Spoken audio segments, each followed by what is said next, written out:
So, seen any good moves lately? Welcome back to a new iteration, a new season, a new beginning, a new era of Seen Any Good Moves lately. Here to talk about Survivor 49. My name is Joey Oberding. Thank you so much for. Did the recording just start? No, This it's been says going for 24 seconds. okay, I don't Yeah. know. It said other things on my screen. Whatever. We're keeping that in. It's great. This is the show. Welcome. Thank you for joining. It's seeing good moves lately. My name is Joey Oberding. Thank you so much for joining. Uh, Today I am joined by a wonderful guest, a wonderful person, a wonderful friend, and a wonderful human being. We are joined by Sunder. How are you doing, Sunder? I am doing great. Big changes since the last episode of my life. New season of Survivor, new me, new school year. It's all good, fine, and dandy. Yeah, life is good, fine, and dandy. I hope for everybody. Look, I'm excited. Season 49 of Survivor. It's kind of weird. It doesn't feel like it's Survivor time, at least not in my world. It feels like it kind of snuck up on me. I think a big part of that was all the other reality TV that's been going on. I was doing a Big Brother podcast until the season got bad. Um, and I've been watching the Challenge 41, and I've been very much enjoying that, by the way. And of course, I watched Survivor Australia versus the World, which kind of bridged the Survivor gap pretty well. Um, so that's to say, here we are, and I'm surprised. I feel like this has been a very like so much reality TV this year, Sunder, at least to me. Yeah, it's kind of in a really good spot, surprisingly. People have realized the amount of wonderful cast and people they can have out there, and that there is room and a desire for different formats of different capacities to really thrive if you get the right people and you really lock in what you have. So we've been kind of, I hesitate to call it a renaissance, but it feels good. It feels really good to see what we have. Even if the big shows have their downward spirals, we see people from those shows go on to other ones. And so why complain about Big Brother being bad when you can watch Big Brother players on the challenge or so on or so forth. Same with Yeah. Survivor or whatever or whatnot. Well, it's sort of funny how it ropes you in because, like, from my perspective, like when I got back into Survivor around 2020, I was like all about Survivor, watched the entire thing, loved Survivor. I'm doing a podcast about it right now. Shouts out to Survivor, and I branched out to Big Brother through Survivor contestants like Sari being on Big Brother, and I got exposed to those people and people being on the challenge from Survivor and stuff like that. And now I got enough in the Big Brother space that all of a sudden I'm watching The Amazing Race because Big Brother contestants are on it and stuff like that. I was so bored like 2 nights ago that I was watching The Floor and 99 to Beat on Fox because they have a random Survivor contestants on it. What? 99 to Beat is a show that's Yeah, with Kevin, basically. right?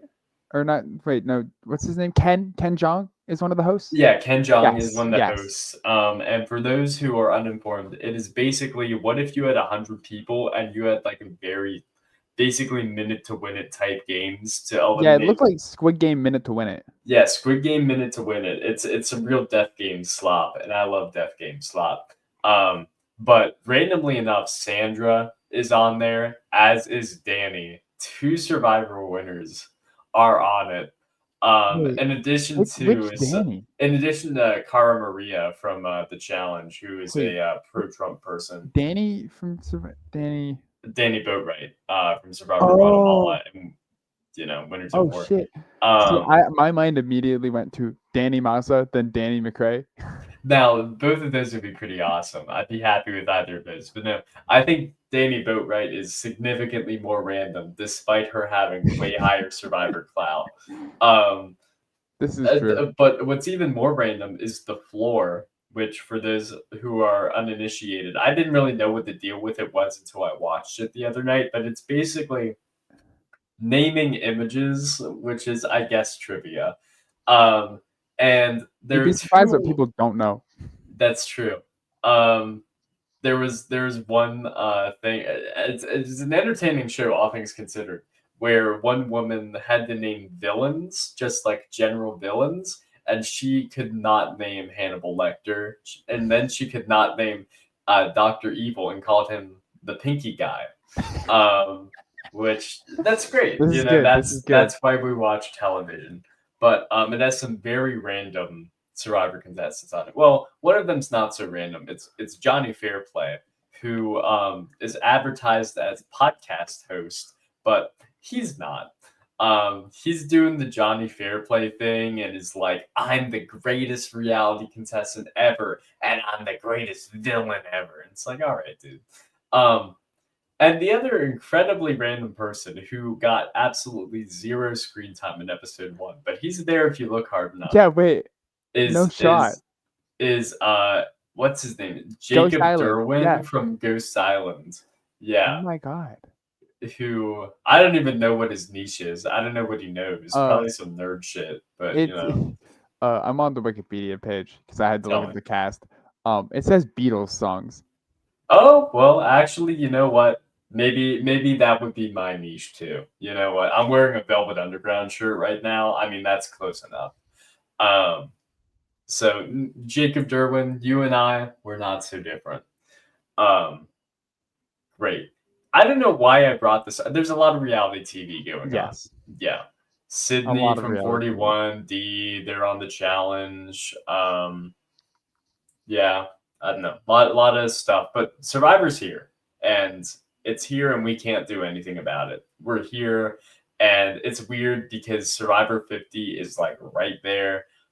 But hey, we still have a Survivor season. I So forgot how much. I didn't think this was gonna be as much of a Survivor 50 lead up as it was, and then Jeff did his like opening speech, and I was looking at the people who were like in that montage of players, and I was like, oh yeah, there's some legends moments happening here.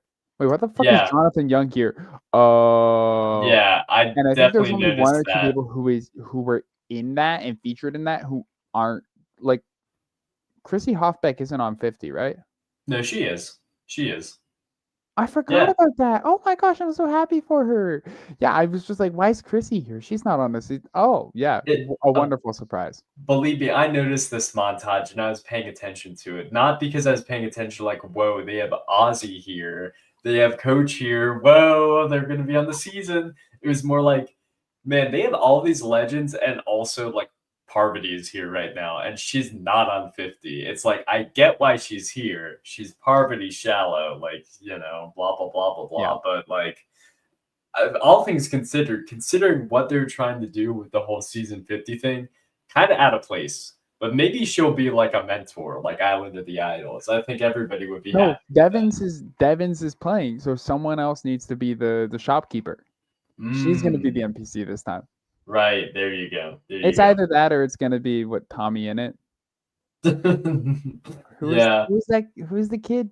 Uh, Oh, it's uh, Carl Stevens. Carl Carl, Jacobs. Carl Carl Jacobs. Jacobs. Yeah, Yes. close enough. They're the same. Yeah. It's Um, either that or that guy from Barstool. yeah, no thanks. Um, that was another thing. I totally forgot about Influencer Survivor, which I I'll be real, kind of a cop out. It was only one round. It is.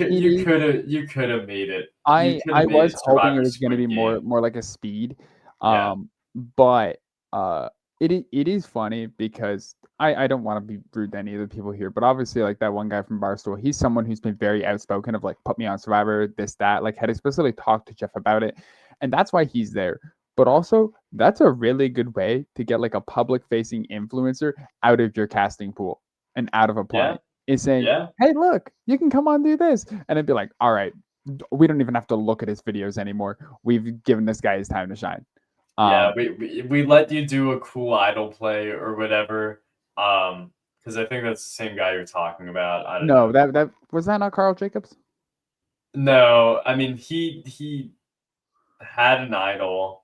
Oh, I don't remember. That's Influencer Survivor. No dude, one it's fucked up. I cares. can look up Carl Jacobs on the Survivor wiki now.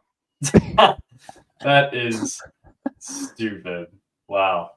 When you put it like that, geez. Um, yeah, I don't know. Very, very weird stuff. Very random stuff.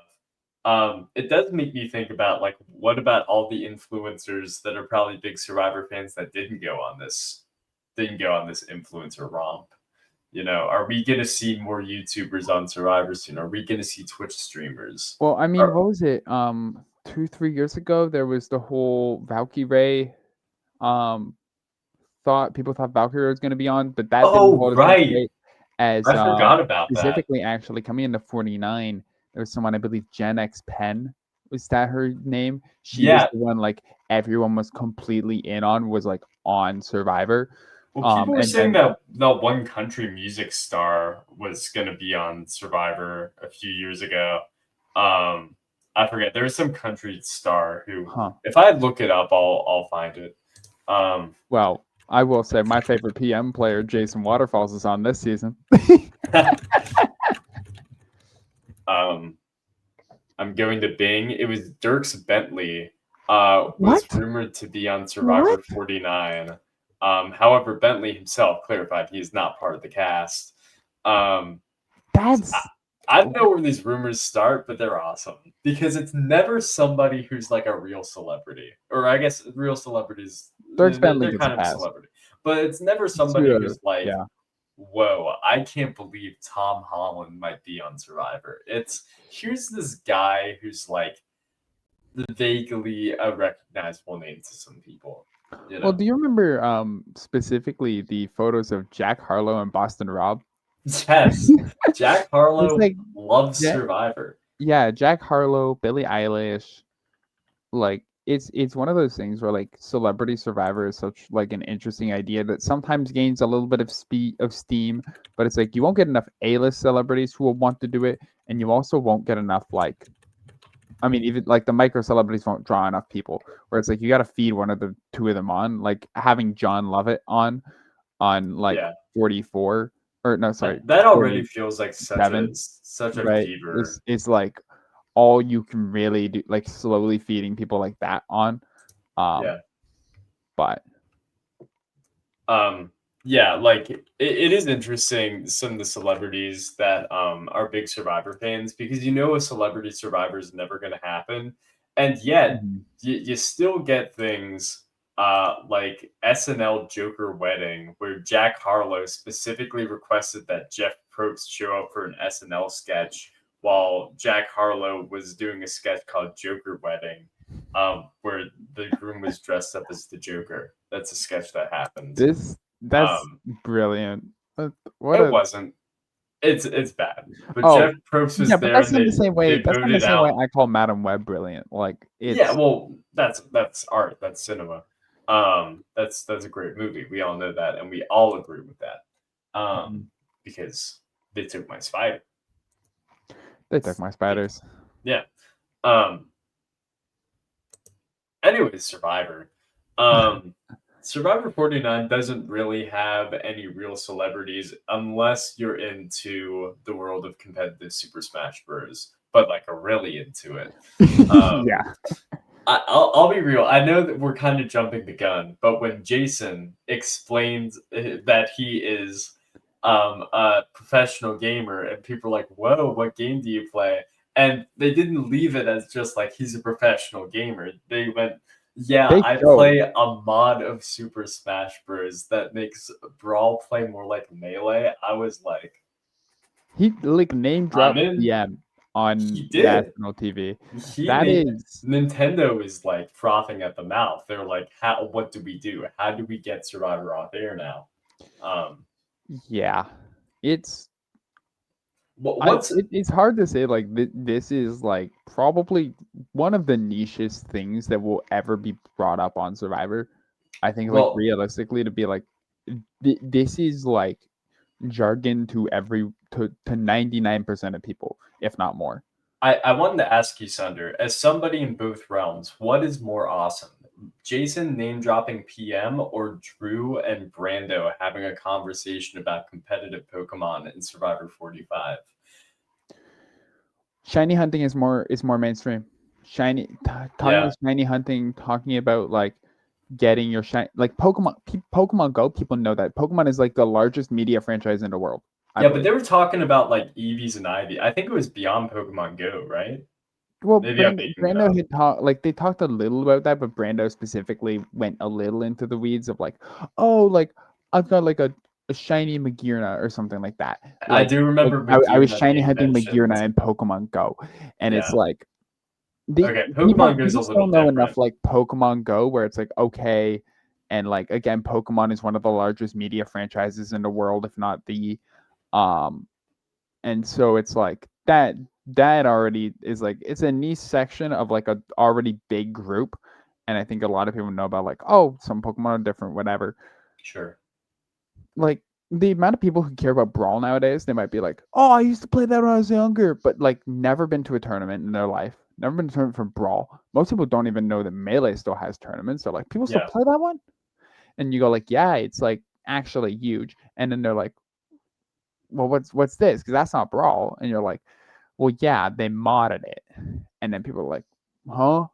Like if you Well, just said like if I said, "Oh, I like Pokemon," I like this one. They're like that kind of sounds like that might sound like a Digimon, but then you say I play Project M. No one's gonna have any frame of reference for that. yeah, yeah. No, I think about it from two schools of thought. Number one, just the idea of somebody like, Matt or Christina or somebody who doesn't know these things being somebody's, yeah, I play Super Smash Bros. Competitively. Like, if you have no idea what that is, like, all of a sudden it's like I don't know what to do with this Jason guy. I can't relate to this guy.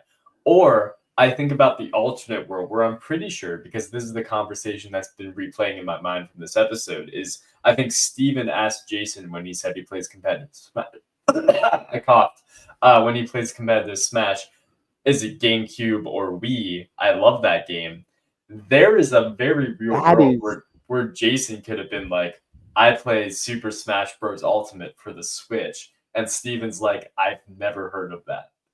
yeah. I think the craziest thing is that like even in again in Steven's question, the Switch isn't even a like Ultimate isn't a I thought know. to him, right? Yeah. That's the craziest part about this is like the new game, like right Melee probably has like the largest and most influential scene. Then there's Ultimate, which is the newer one. Everyone knows it. This is for all the people who don't know like Smash Bros. All the whatever that I'm doing this for you. I hope you appreciate it. Ultimate's new, right? That's the one you play. That's the one probably your cousins or your nieces or your nephews are playing, right? hmm Probably seen it, whatever, this, that. They've got Daisy in it. Woo! But like that that's the one that like you'd immediately think it's like, oh, I could go play competitively, like even at hmm sometimes in college scenes, that might be the larger one. But then if you get outside of the college scene, it's like that's where Melee is, like outside of schools. Melee's the older one and more entrenched with people who have jobs, Yeah, for for lack of a sure. better way to put it. But yeah, specifically hearing Steven say, "Oh, for the Wii," I was like, "What? Does I he know? Does he know PM?" I I was thinking about this as you were saying that, and it really makes me realize that people are always all about survivor casting is all the same, and I mean they're right to some extent. Like we have the same sort of types of people, but this is a different type of nerdy cast than we have gotten in maybe like 2 years ago. Because like I bet if you went to people on Survivor 44 or Survivor 45 or whatever else, they would know what Super Smash Bros. Is. They would know even what PM is. You think Kane Fritzler doesn't know what PM is? He's heard of it. You Kane, think no, I don't think Kane knows PM. I think Kane knows Melee. I don't think he knows PM. I Actually, think I don't even think he knows Melee. I th- I really? I You think think he's you think Kane Fritzler's never played Melee before? I think he I has. I think he played Melee as a kid. I don't think he's ever touched the competitive scene. Gotcha. I But think somebody actually out of has. anyone off of say 44, 45, the person who I think genuinely knows Melee the best is probably Jake O'Kane. Yeah. Yeah, that checks out. And that is simply because I know he watches Ludwig, and Ludwig is inherently deeply entrenched in the Smash community, in the Melee See, community. I didn't know that. All that checks out. That That that makes is sense. yeah. But I've I seen him in Ludwig's fucking replies before. I bring this up, and I'd like to mention that I know we still haven't talked about Survivor, but this is more important, so I'm sorry.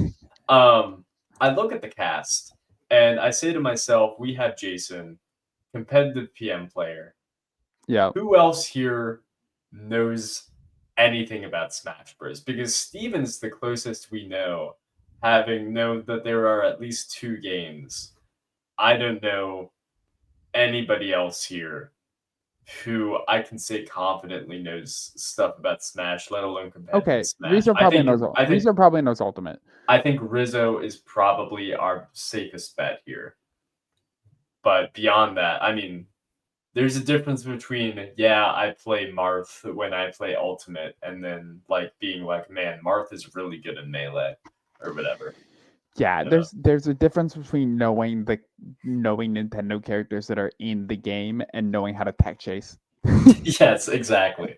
That's kind of what I'm getting at. Like Jason, he's trying to hide his power level, and I think he's failing in terms of how much of a, um, I guess nerd he is. I I mean, the think glasses kind of don't help him out though. So I there think you go. it's this weird thing, right? Because obviously you say it's nerdy, but like, and everyone says, okay, everyone here is like the same in this cast, whatever. It's all the same kind of people, and like they all have mutual experiences, but you can still tell like at the end of the day, each of these people are people with very different interests, very different lives. Like everyone is still very different while also simultaneously being kind of the same. Yeah, It's like again, like you have like nerds, but there's obviously such a spectrum to it, and I think that kind of speaks to how like even culture has changed. Where if you had like two people who are called, you'd have like two people who you'd call nerds in Old Survivor, and that's not inherently because um in a season of that like they people were just you know I don't know, they're casting more people of that archetype now, but sure. inherently because of how much stuff that is inherently referred to as nerd culture has permeated the modern culture now. Like Nate obviously talking in his experience of like superhero movies, that superhero shit was nerd shit, right? Yeah, It was a nerd thing to know that Wolverine's skeleton is adamantium. I think probably half this cast knows that and that's not I mean most people nowadays I think genuinely know that and that's not because they're nerds. I think that's just because the culture has inherently shifted and I think we need to understand that when analyzing these casts and saying, "Oh, well they're all kind of the same vibe." People have changed. The world has that changed. Suck it up. that It's that Survivor. is that is a great point. To once again bring up a specific conversation before we're talking about the season, you just mentioned Nate. Nate is in an interesting position because he's one of the older people on the cast, despite having maybe the longest tenure of being a nerd out of anybody. Because he mentions that, yeah, I was a PA or whatever on the Spider-Man 2 movie. And everybody's like, whoa, I watched that movie as a kid. That movie is so sick. And it's like, you think about it, like, at the time when Spider-Man 2 came out, sure, it was a big deal. But I think if you look back, people like on forums and stuff are still considering that like, oh yeah, that's a comic book movie, That's for a certain brain of nerd. And nowadays it's like if a new Spider-Man movie comes out, it's like you're weirder if you don't see it than if you do see it. You know what I mean? And it's interesting Yeah. how that has kind of changed over time. In 2002, or I don't know when Spider-Man 2 came out. In 2004 or whatever, the biggest nerd that has probably been on Survivor is like Skinny Ryan, you know. I don't know Shout if you out. like comic books, Oh, shouts out. But like it was just totally a different time in like the world and what you'd see on television. dude, that guy So probably has a chic that changes lives. maybe. Yeah, I hope so. I hope he's doing well. I hear that he hated I being hope he called Skinny I Ryan. hope he knows how to play melee. I do. I think that would I hope he's played something before. I bet he's into like Eve Online. I feel like he's really in the trenches. Don't Maybe say that's that. Don't say that about him. Don't say that's that. pretty rude. Sorry. Sorry, Ryan. My bad, dude.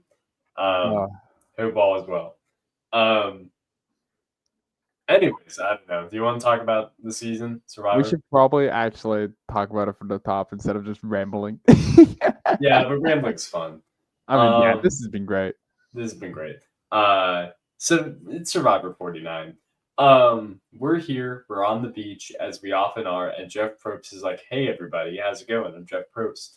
Um, and it is a weird season because it's pretty public information that two people from this cast are going to be on Survivor 50.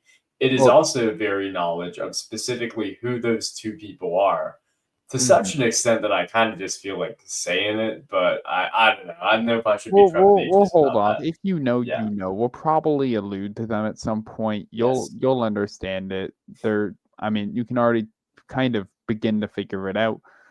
This season's probably going to be about their journey to get there. Mhm. But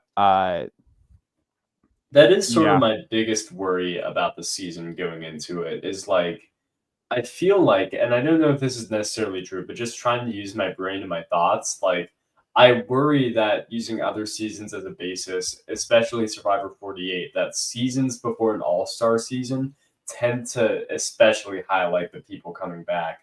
48's a big example because of like how much Joe was like basically sugar coated to the audience to be force fed a force fed pill down your mouth covered in chocolate.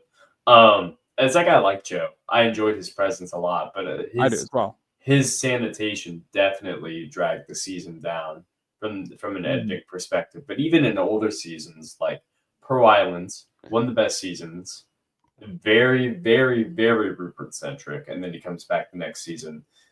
Survivor Samoa, even more so with Russell, comes back the next season. Um, Not really that true of Survivor China necessarily with James and Amanda, No. but that season has a lot of big personalities. Um, yeah, I don't beyond think the that, same holds for like MVGX or Worlds Apart. I don't think they really have that issue.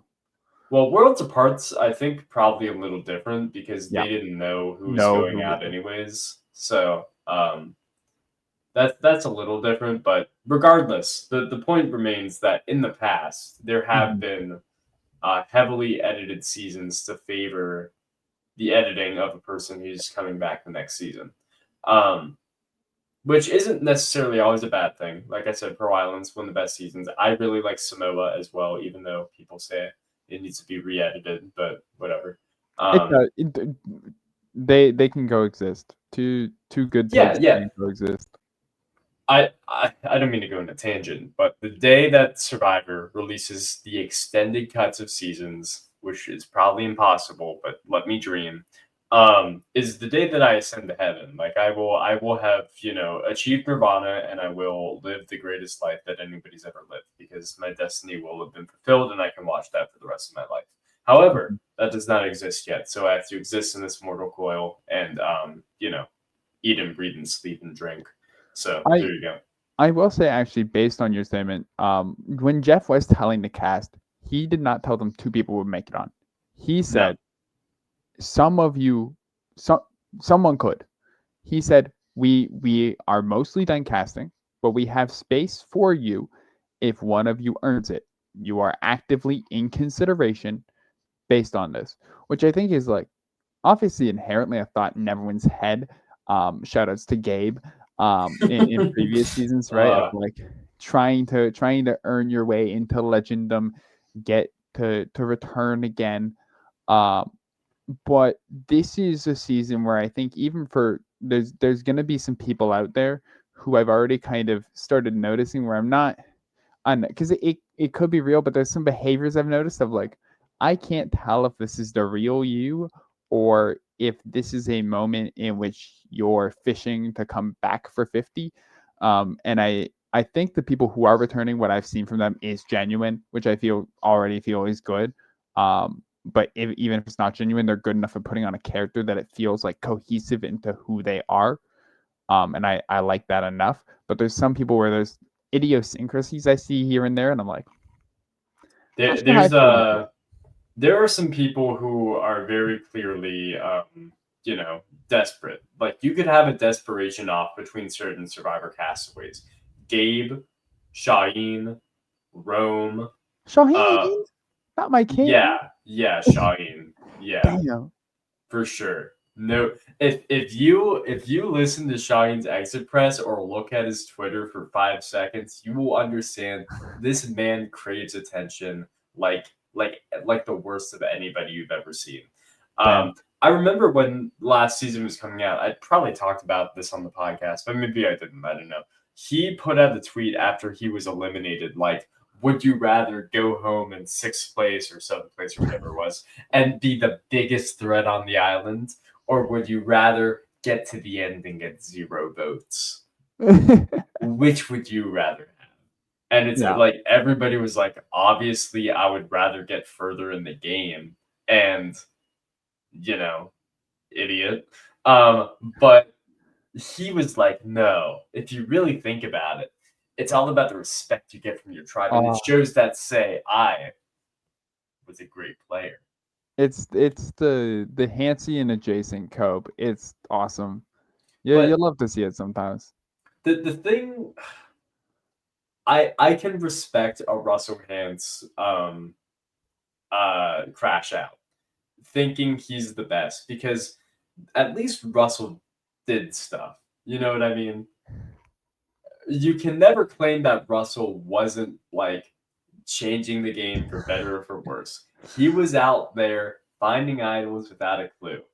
What the fuck did Shaheen do? What did he do? He had a really good beard. He also had excellent chest hair.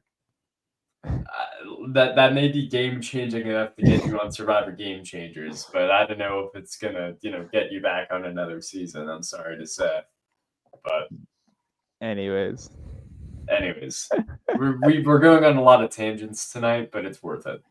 Um, we're will here we on ever talk about Survivor. the actual episode? No. We'll try. We'll see if we can get that far. I'm excited to talk with you, Sunder. If you can't tell, I'm having a great time. I Anyways, actually I do want to preface for everyone watching. If you think I have a bad take, if you think I missed something, if I messed up in remembering something in the season, I was actively making chili while watching this episode. Um and also pulling my cat off the countertop after it figured out how to get on the countertop today because it smelled the chili. Um so not my fault. yeah. I was having chili. It's wonderful chili. It was very good. It's better than your chili, probably. Not actually. But send me your recipe if you really think it's better than mine. I mean, here's the thing. Like, if the as is the case with New Era Survivor seasons, like maroonings are kinda always sort of the same. And it's Yeah. like I don't really mind that. Honestly, to me, it allows me to get more ingrained and focus more on the personalities of these players to talk about them. But Mhm. also, I do understand, as I always have people's complaints of like, this is all too samey, blah blah blah.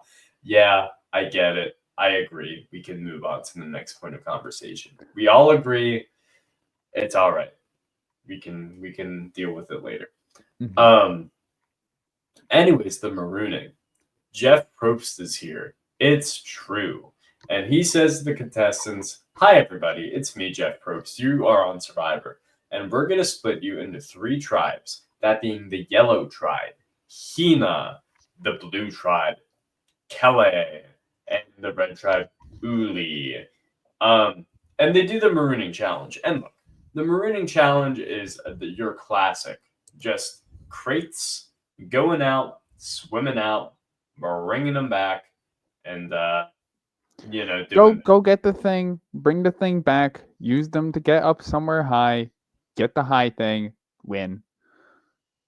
To me, this kind of goes back to what I was literally just saying, but I think it's important to keep in mind that this is true of the challengers as well. When it comes to these early challenges, like part of my appeal is looking to see the dynamics of the tribes before they know the dynamics of the tribes themselves. Who steps up as a natural leader? Who's that guy who's like a strong Canadian guy who definitely, doesn't have any issues going on? People like that, like who's that person? Who's that person? Like it's interesting, but the challenge itself is not. And, Mhm. that's unfortunate, but that is the nature of the beast.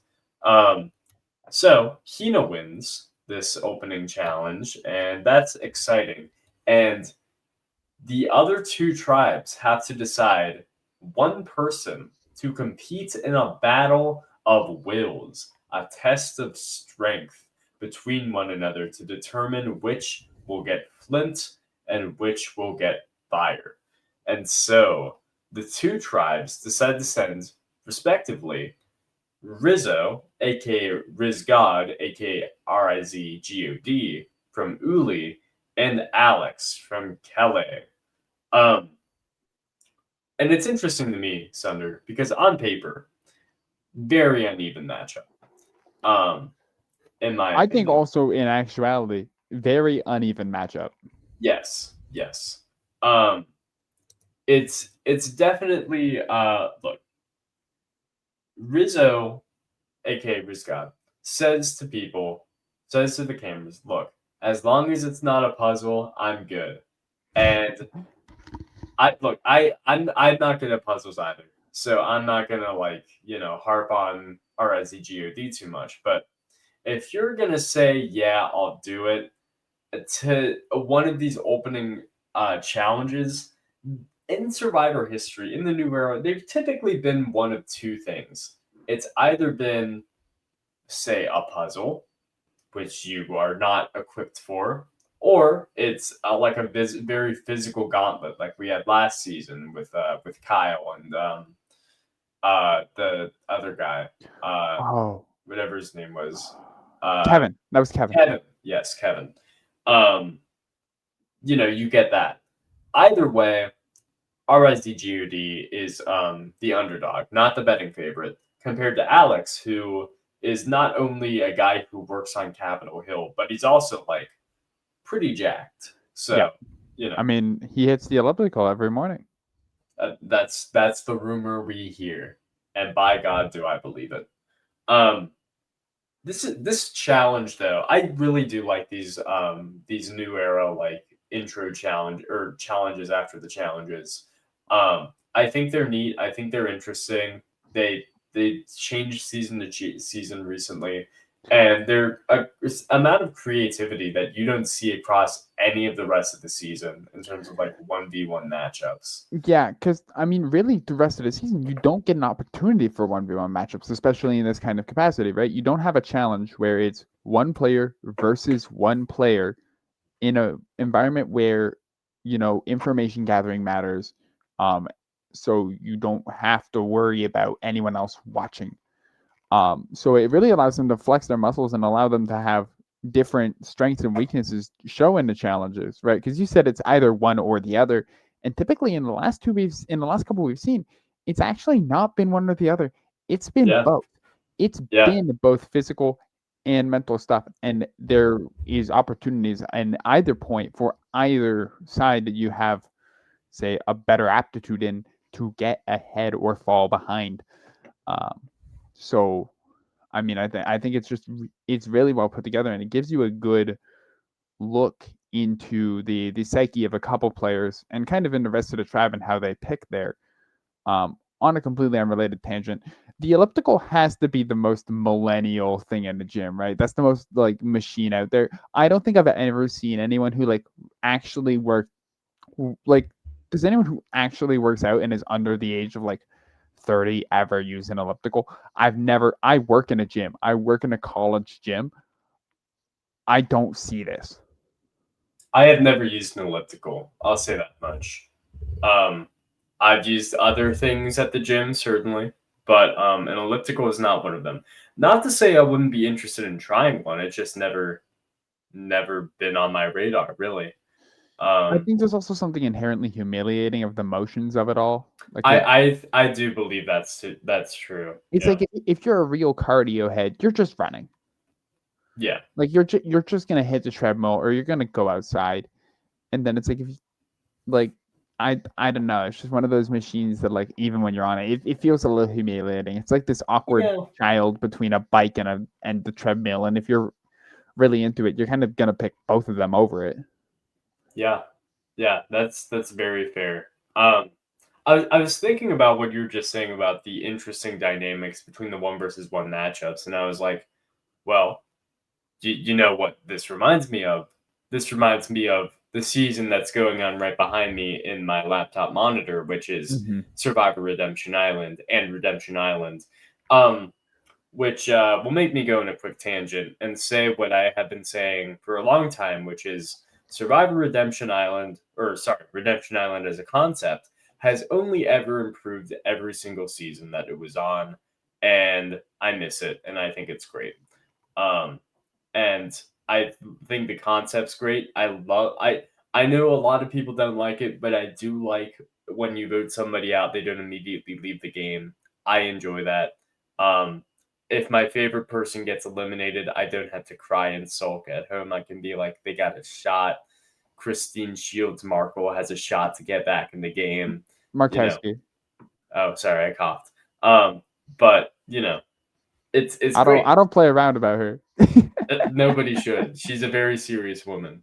Um, but it's like that's kind of a dynamic from Survivor that they had going for like 5 seasons or whatever, and they kind of bit the bullet unfortunately. But you know, one of these days it'll come back. Haha. Yeah. I think what this does well in comparison to that is obviously in this one-on-one. If we're just going to go one-to-one in saying comparing say Redemption Island one-on-ones to this is obviously less frequent, Hmm. so you can expand on what you're doing. Say for like one for a couple up like it's not going to be half the every episode this is happening, which I think is good for the balance and making it work and fun to watch. Yeah. It gives you a quick character study of a couple players, and it really takes it away from like the savvy or sweat, which I think wasn't a. I enjoyed that concept, but It it was played out. Yeah. yeah, and ultimately, at the end of the day, it's always going to be more interesting to see like the one-on-one in the actual relationship between two players who are going to be actively competing against each other, For sure. versus like I don't know, man versus man is always a little more interesting than man versus nature. Um, Especially Yeah. given that like you know, these people made it onto the show for a reason. They're going to be interesting to watch. Seeing them against each other is going to be interesting to watch. I also Um, think man versus nature isn't necessarily as compelling when it's day one. You know what I mean? Like yeah, it's when you're still like shaved and you still have like makeup on or whatever. I'm not like, whoa, they're really in the elements. I'm more like, uh, boy, they're really being thrown into this, huh? yeah. The puzzles would always be more interesting than the physical torture. Yeah, Whenever you like savvy would always be more interesting than sweat. You get to see the players think more. You're getting to get into their heads more. Um, and get more of kind of the strategy out of them versus like seeing them at their rock bottom, which is kind of what happens when they last long enough in the season. I don't want to see a first boot like Jelinski at rock bottom immediately. I'd like to yeah. see him earn that in the Earned his game, rock right? bottom. Yeah, Yeah, it's like at some point in the game you have to like you. It's funny in Survivor. You earn being in worse situations. Um, yeah, right? And just trying to immediately shove someone into a bad torture situation is can be sometimes compelling, but Savvy or Sweat just didn't do it. yeah. That is interesting because I was thinking about Survivor Redemption Island again, in the concept of 1v1, and I was like, well, Redemption Island, the concept, the show, is basically the challenge because two people go in every episode. One of them, they're in a 1v1 challenge. One of them gets eliminated. One of them stays and goes back to the group. Mhm. And it's interesting because what you said applies to that, where it's like if you're at the start of the season and someone just gets thrown in arbitrarily for no reason, it's not as compelling versus somebody who earns being thrown in because they made a stupid comment or are disliked by people or are just too well connected or whatever else. Like that creates more interesting television. And I guess it's just probably reality TV in general, but it's interesting just thinking about the concept of these early season challenges. The one challenge we get per season that's like this one between Rizzo and Alex. Alex. Um, learning names. Um, it's interesting. And this challenge, especially, was an interesting one because it's so complicated and it's so over the top. Finding coconuts, going out, building the puzzle, raising the ship wheel, raising the flag, that there's so many different elements to it that it does kind of create an equilibrium where anybody can win because it's so many steps, which is probably what the producers wanted. Mhm. However, I don't think people expected the producers expected Rizzo to win the way that he did, um, which was a little stupid. It kind of is both. It both is and isn't. Would you like to just say what the challenge is before we go into the sticks of just describing how he wins? I would Mm. love to. So the challenge is there's like 100 coconuts spread out across the beach, with 10 of them for each player. Blue, Alex has like blue marks on his. Red, Rizzo has red on his. And you must find these coconuts, take them back to your mat, and then smash them open where they contain puzzle pieces. You must then complete the puzzle, and the puzzle will have an X marked spot on your map. You must go to that X, dig, you will find a ship wheel. You must run back, connect it to a mast, spin it, raise a flag to win a flint for your tribe. So there's a lot to it. Yeah. I it's funny because there's a little bit of discourse around this, and I feel like there's some perspective discourse that you could have about the way Rizzo won because he quite frankly did a good job, right? When Jeff tells you to first things first, when Jeff tells you to dig deep, he technically means it, as we've learned Mhm. through conversations outside of the actual airing. When they bury something, they bury it deep. They're going like multiple feet under the ground. Alex apparently went wide, which is why he dug for so Mm, long and couldn't find it. Hence why Rizzo could immediately, or at least in much less time. yeah, Um, Now, I don't know anyone out there who is disapproving of looking at someone else's puzzle. And while I think in most situations, if this was someone you could like less, I feel like people wouldn't be so happy that he did it, right? yeah, It would be yeah, more like the Liz situation of sure, her running and doing all that. Um, but looking at people's puzzles has kind of always been a facet of Survivor. Like it's yeah, really funny. Cheating is kind of baked into the game in a way of like if you don't like typically the game will put in tools for you to prevent that. And basically like they'll leave a flap or say something to cover it, so that no one can look over and take a look. But they're not going to tell you not to. That's not a rule they have here. Is you can't you can't look at someone else's puzzle. Um, and I think like that just kind of highlights that it's like you have to immediately be in that mindset. Immediately be in a mindset of I'm playing. My name is the Riz God. I'm yes, it going to do is. whatever it takes. I'm more tired than him. He has a lead. I have a chance. And it's that confessionalism plus just like inherently the gumption that he shows.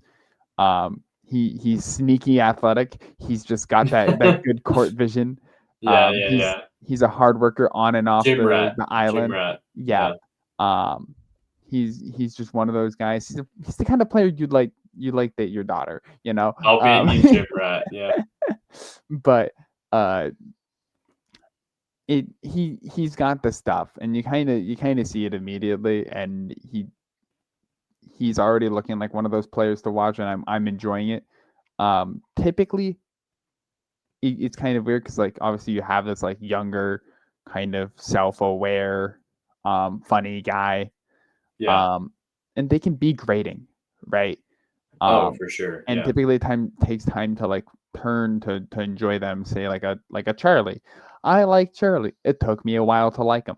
I don't Mhm. mind Zach Werdenberger. It took me a while to like him.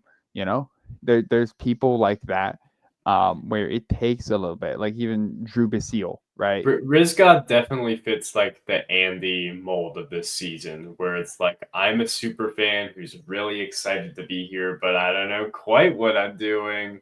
You know, except But the thing is, he I did not. absolutely does. The craziest part is, I like he's more. He seems way more competent. I mean, he has org experience, and obviously that Oh, takes does time for he? some people. Oh, he's deeply entrenched. Like this I guy's like, that doesn't surprise me. Yeah. yeah, he is very heavy on it. And like, I feel like in most other cases, it takes a moment for people to get comfortable and get into that situation where you like them. he has done it in record time. Okay, this Just guy this guy plays orgs. He knows what PM is. he doesn't. Org players don't know PM. No, Well, maybe just in the orgs we played, I guess. But whatever. I don't even think the no. You name one person. No, No, we'll talk about this whatever. off. We'll talk Yeah, this we'll off talk camera. about this later. Yeah. Um. Anyways, you raised some very good points. It's interesting just thinking about Rizgod and his name's Rizgod and Alex and the whole challenge and just thinking about the very concept of like them going off face to face and all of these different aspects of the puzzle. And at the end of the day, the reason why Alex loses basically comes down to he left his puzzle completely intact. Hmm. Um, Now, a big part of that was because he didn't know where to dig because he didn't dig deep enough. But if Alex had destroyed his puzzle, Rizgod would have no idea what to do. Yeah. And going back to what you're saying about cheating, it's like much like how there's no rule against looking at your puzzle on Survivor, there's no rule against destroying your puzzle after you finish it on Survivor. Yeah. And this is something that I see on Big Brother in the challenge all the time is like it's more accustomed to destroy your puzzle after finishing it. So not to give your opponents any advantage. That's not really true on Survivor for whatever reason. It's not something I see a lot of people destroying their puzzle after they're done, especially in these like segments where people can catch up. I don't know why that is because I'm pretty sure it's not a show thing. I'm pretty sure No, just like a etiquette thing, maybe. it is kind of a cultural thing. I think it would probably tie into that more. Um, Typically, also Survivor. In a lot of cases, puzzles are like the last aspect. That's the Yeah, finisher, that's right? true. A puzzle isn't a middle step normally. I mean, it can be sometimes, but a puzzle, if it is a middle step, it's like in most cases, I think it's inherently assumed if there is, say, a flap or something there, right? Because Hmm. right, sometimes you'll have a number puzzle where it's like fill out your numbers, flip it over, whatever.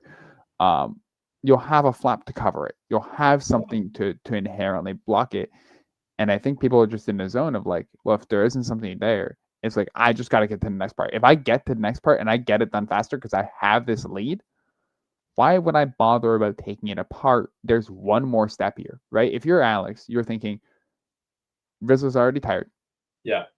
He's struggling on a puzzle. He was struggling getting into coconuts. I'm Hmm. larger. I have more endurance. I have the lead. Why? Like that's not even a thought in your head of he's catching up.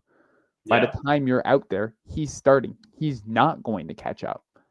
Um, and so it's like there's one phase left. It's basically I have the W. Why would I give a damn? This all goes to my head. So for those who didn't see, Rizzo basically copies Alex's puzzle straight up, line by line, bar for Yeah, bar. Like basically isn't he does. He literally takes his pieces over to figure out where each piece goes on the puzzle. yeah, and Alex meanwhile is like, no, don't do that, and like covers his hands over the puzzle. Parentheses doesn't destroy it. By the way, Yeah. um, but it's whatever. We just talked about that. But anyway, so Rizzo copies it bar for bar, word for word, and eventually, somehow, finally manages to finish the puzzle after what feels like an extraordinarily long amount of time. But he finishes it. Alex is tired. He's digging basically everywhere. Rizzo goes to the spot, digs deep, as they say, gets the ship wheel first, spins it, and incredibly wins. This challenge. Um, and Sunder, I would like to talk to you about a little bit of my personal lore here, a little Joey insight into my brain, into my soul. Mhm. Because I have a phrase for this sort of thing. So oftentimes when a player does well, comes from behind, I say that's a surge, right? That would be a Rizzo surge or something like that. You I know do what we're say that. I talking do say about. this often. I also say Um, this often. We are the same. like I think about Michelle Fitzgerald in Cal Wrong. That would be Hmm. Michelle's surge. She surged at the end of the season. This is the opposite of that. Rizzo didn't really surge here. It was Alex did the opposite of surging, and He he fell did what off. I would call a bad surge or a blurge. This was an Alex blurge, to be sure.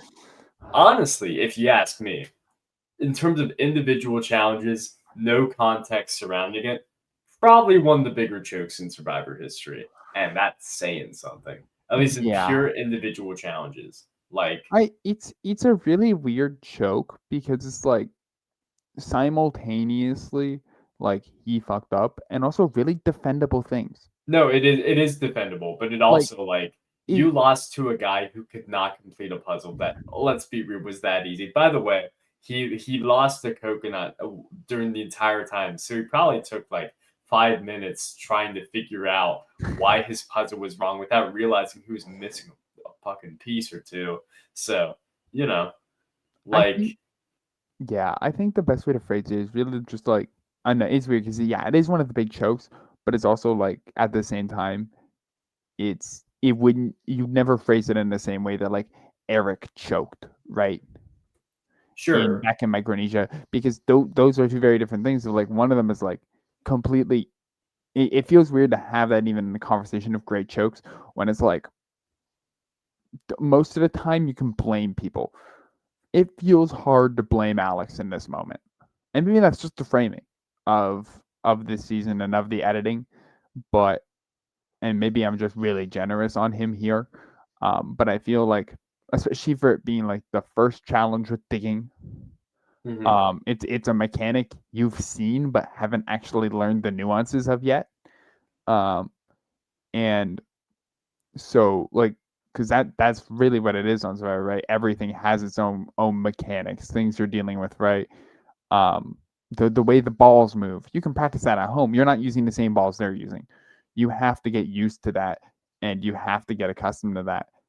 Alex hasn't gotten accustomed to how to dig. He doesn't know yeah, yet. Like you hear dig deep, but you don't know how deep. hmm And so yeah, I as much as this is a joke, I don't blame him at all. And it feels a little weird to have him in those conversations, but it's not something I'm actually going to be pulling him out of. I'll still call it a blurge, it's but a blurge. Everybody yeah, should be able to agree. Sound off in the comment section below if you agree that Alex blurged. Um, I mean, with that in mind, I mean, Rizzo gets to come back the hero despite it looking like he was not going to be the hero. Thinking about the Andy arc of like failure into triumph, that sort of feels like what we're Mhm. going to be seeing for Riz God, at least in the early going. But it's interesting because he didn't really have the He didn't really sadness fail. arc necessarily. He didn't fail. He succeeded. He Hmm. cried a little. But that really wasn't a failure. But I imagine that as we get further along in the season, and Rizgod seems to be maybe a prominent character, we will get some tribal council eventually where he's like, "I'm so proud of where I came. I started off a little boy, but now I'm a little man," or something like that. I was the Riz priest, and now I'm the Riz god. Yes, yes, I've elevated my status. Blah blah blah. Uh, and that's fine. But it really is like kind of like, all right, we're stretching it all. I see the narrative shaping in front of my eyes. Um, but that's only one person on the season, Sunder. Yep. There are a lot of others, and I kind of want to talk about them. Let's just go tribe by tribe. Let, We're an let's hour in, and there's many people we have not even thought about. so many. Um, well, we have it here. Let's go tribe by tribe, starting at the top with Hina. We already talked a lot about Jason. I Yes. think we both like Jason a lot. If at any point I call him Jason Waterfalls, that is his tag. He goes by J Falls. That is the name he uses for video gaming. He Um, plays Squirtle, right? no, he plays Samus. Samus. Okay, that's a that's The that's other person ethical. you're thinking of who's a prominent figure who plays PM plays Squirtle. You got them mixed up. Yeah, Um, yeah. but J Jason, he's also a tournament organizer, which I think is the greater thing. Ken wasn't really much of one, and I think is something to be noted and appreciated. Those people, like especially in a community like PM, those people are backbones of the community. It's a and small community.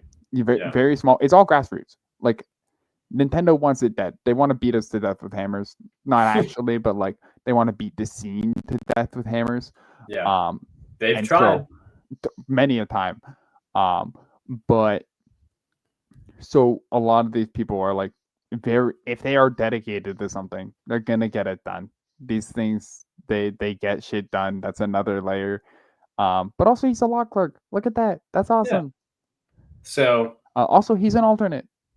yeah, that's cool. Good for him. He didn't cheat to get on this. He didn't cheat in fucking Ponderosa. Good for him. Um, one more aside on PM, just very quickly. I'm sorry. We already established that Brando and Drew Basile are nerds. They're nerds about Pokemon. I feel confident in saying that Brando knows what PM is. I feel confident in that. he he's probably the closest. I'd say he's probably the closest. Do you think Drew knows what PM is? No, No. no, Okay. no. I think Drew What has about the studied seal?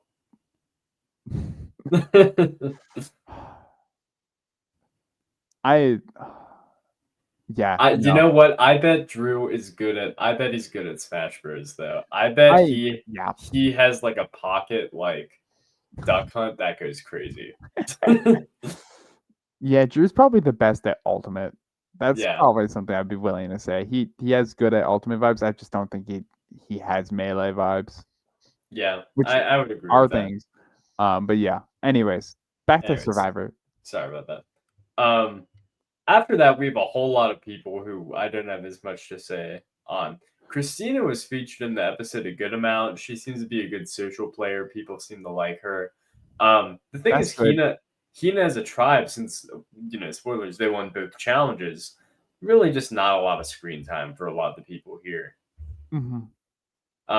Christina seems cool. Matt is the person who I was immediately struck by when looking at this cast because he fulfills one of the two of our favorite little, well, I don't know if favorite's the right word, Casting but quirks. casting quirks, which is, of course, white person with dreads. Just Yeah. a They well classic. specifically, there has never been a white man with locks on Survivor. There've been some people with matted hair, but Vince that was Vaughn. always one of my like trivia things of like, isn't it weird that like this hasn't happened? There hasn't been a guy who did that, and like for the length of Survivor, like we had women, but no man. And then I saw this cast, and I was like, it's him. It's the guy. Who have you been waiting for this whole time? And I Um, gotta say, not to stereotype, but looking at the guy, older guy in a Hawaiian shirt, glasses on, pretty long beard, white guy with dreads. He is exactly what I expected him to be. He is an older guy who is like, I'm older, and these people are younger. One of those. And it's like these people, all they want to do is talk. They don't even know how to survive. And then he like makes a fire, and everyone's like, "Whoa, Matt, you're so cool." And yeah, he's like, I'm one with nature. Could you tell by my dreadlocks? Um, yeah. you know, he fits my expectations for him. That being said, I'm rooting for him. You Yeah, know, I will say, did some reading of his profile, um, that they did for like the interviews. Obviously, he seems like a great guy. Like genuinely yeah, hearing him talk, good vibes. Especially in the way that like he was calming Steven down. Um, yeah, I for think sure. he's someone who I think has potentially a lot of aptitude for this game if he just gets over the fact that like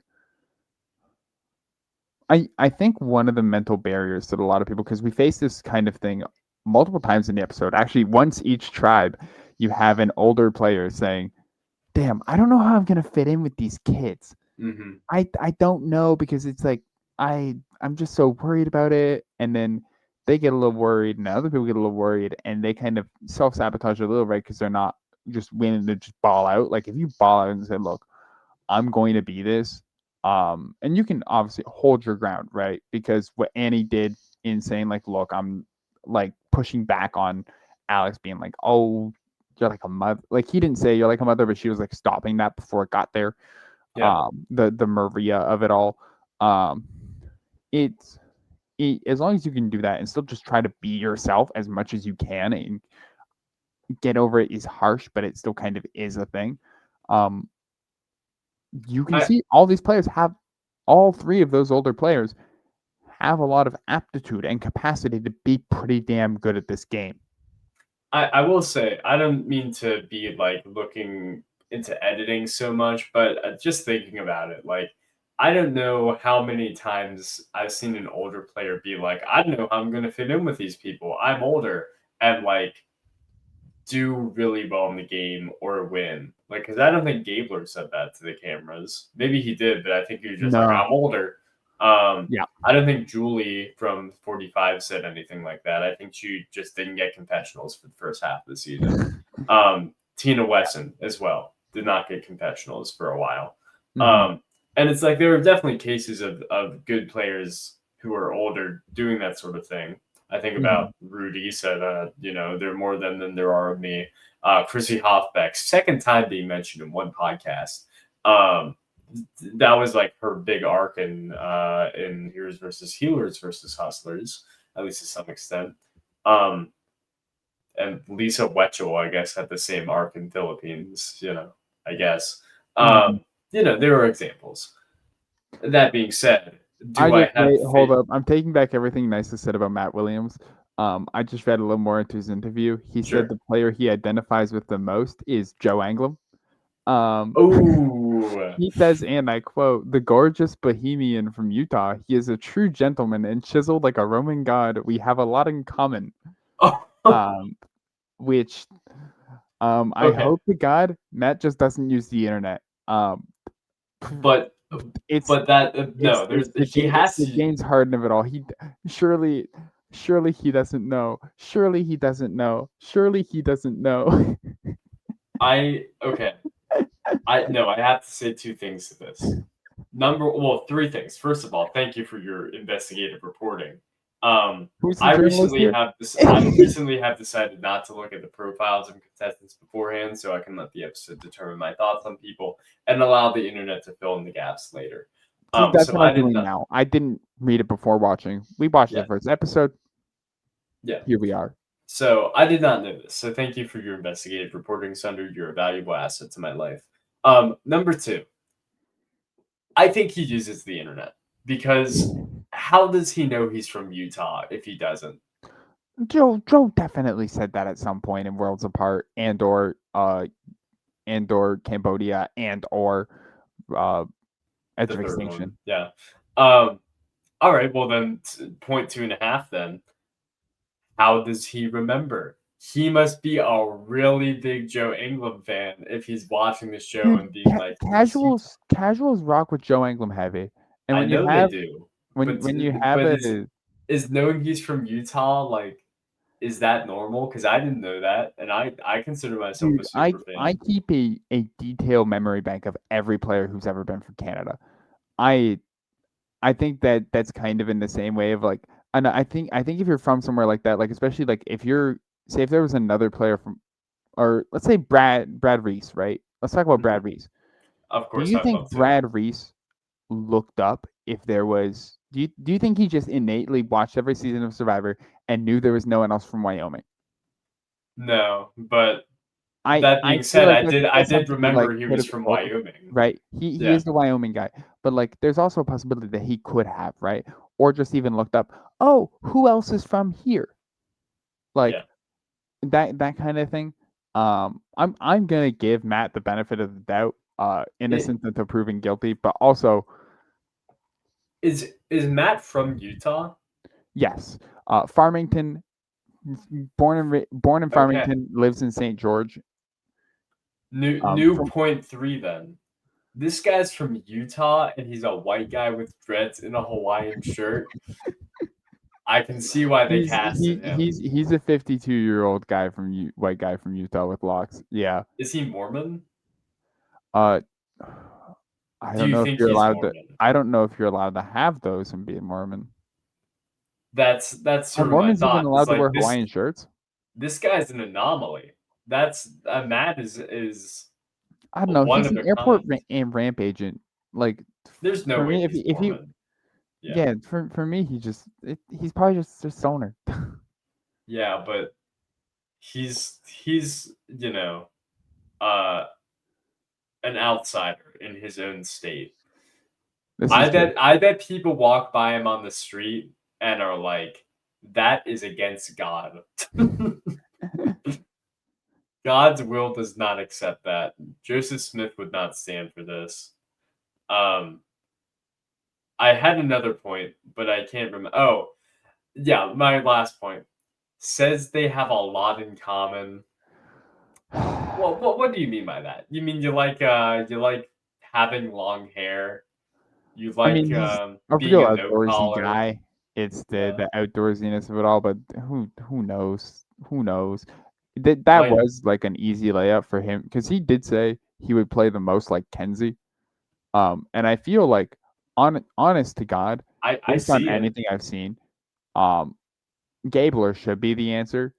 Because he has said like also in there he wants to hide until it's time to turn it on and really be a social threat or really be a heavy social player. And it's like Kenzie fits that bill. But also you're an Yeah. older guy from like a a western, like more outdoorsy state who ended up on a yellow tribe. Hmm. Um and it seems a little different from other people. Yeah. He could be Gabler too. Is to say it's possible, unlikely but possible. Um, one other aside. I hate to keep doing asides, but I have so much to say about this man. And your profile that you've read. His winner that he compares himself to is Kenzie. I don't mean to go on my Kenzie rant, but I'm pulling the string a little bit.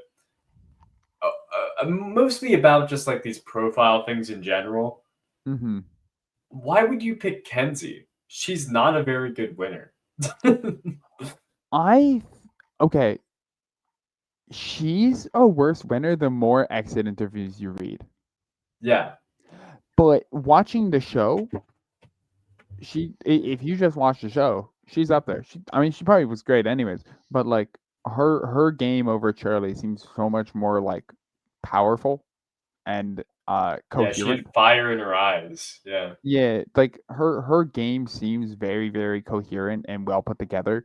If like I mean, for him, he specifically says, "I could never write down her name. I really hope people have a hard time writing down mine." see, that's okay. See, with that explanation, I get it.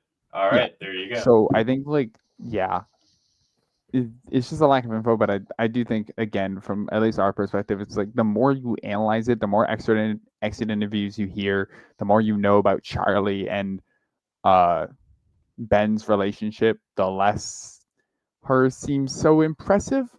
Hmm. Yeah, But it is what it is. yeah. Okay, well, all right. We're now through three people of the 18 people. All right. Um, I don't mean to lump people in, but I'm gonna lump people in. MC and Sophie kind of fulfill a similar niche to me so far on the hmm Hina tribe, in that they both seem nice enough. I don't know anything about them. Yep. I got a little dose of MC's personality just in her interacting with people. I don't know what's up with Sophie. Oh yeah, sorry. Let me pull up the thing. Yeah, hmm that's MC. That's Sophie. Um, I don't remember what either of them do. I can look it up real quick, I guess. Um, but they're kind of anonymous so far. I mean, this is normal with these seasons. Um, Oh, also, Hina has three alternates on it because Sophie was an alternate for 47 or 48, I believe. She was in an alternate for another season. really? Wow. So, yeah, so Jason and MC were both alternates for this season, and then she was an alternate for a previous season and brought back. Gotcha. Interesting. So Oh, and MC. also, we'll get to Sorry, her go ahead. later. Sage Avrans Nichols, was also an alternate for a previous season.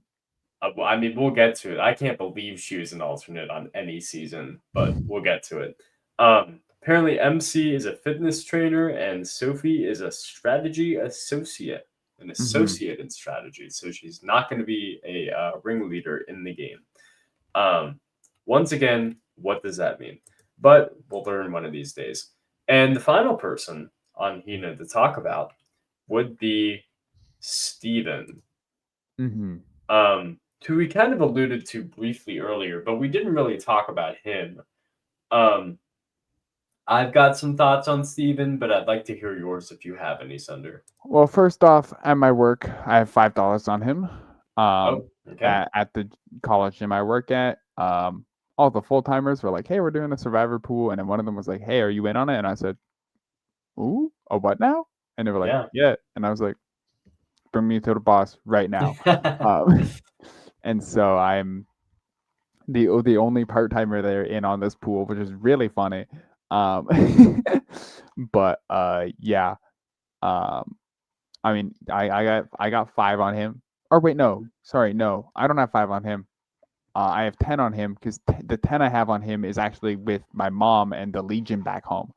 Oh, Um, wow. yeah, I have 10 on him with them, and that's a longer thing. I won $180 from them when we did, or back when the first time I did it, which was Survivor 41. Wow. But it's All right. always both of these were random draw. I got given Steven. Um, he he doesn't seem that bad. I do like his personality. I think he's one of those people who, when he gets into the groove and doesn't, if he's in the zone, he's in the zone. But if he ever gets knocked out of that one bit, he's gonna crumple, and he Yeah. needs to either have that crumple and immediately recover. Like he needs to have that Andy. Like he's the Andy. Yeah, he could be the He Andy. he's closer to the Andy in the way of like he's Andy if and when he blows up. Because he starts Sure. off he starts off high. He's gonna have that drop and then have the return, but he needs to like when he drops it it can't be that bad because it looks like it Loki could be nuclear. Like I can see him doing like an Andy thing and like getting insecure and then maybe getting codependent with like a random girl. You know what I mean? Like maybe that's rude to I feel like Steven, if but anything, he's gonna get codependent with Matt. or that, yeah, codependent with someone is the important stipulation there, I Yeah. guess. Um, I agree with basically everything you said. I would like to add one little wrinkle, which is a comment that Steven made, which did not get past Joey Olberding. And that would be him saying that he has been told that he looks like Ryan Reynolds. Look, I'm all for celebrity comparisons. It's cool. We all have our people that we get Yeah. compared to once in a while. And Ryan Reynolds is a famous person who people seem to like. However, I am not one of those people. If Hmm. I was on a tribe with Steven and he said, "People say I look like Ryan Reynolds sometimes, isn't that kind of cool?" I would be like, "All right, you drop in my rankings of people I want to work with." It might work out for other people's favor. They might be like, "Whoa, this guy's like Ryan Reynolds," but it would not work for me because I'd be like, "Whoa, this guy's like Ryan Reynolds." So there you go, Steven. I mean, Good. look, as one of those people who has like a familiar adjacent face, like I'm not going to lie to you. A lot of people when I meet them for the first time, or even if I see them on the street, they think I'm someone they know. Yeah, I have one of the most surprisingly familiar auras to people that you've ever heard. I've had people say you are just like a D&D character I made like 3 years ago. Um, wow. it expands beyond that. Old people say I look like Boba Fett. Young people say I look like 7 different people they know. Um, it Boba Fett is not white. yeah, it's That's awesome. It's really crazy. funny.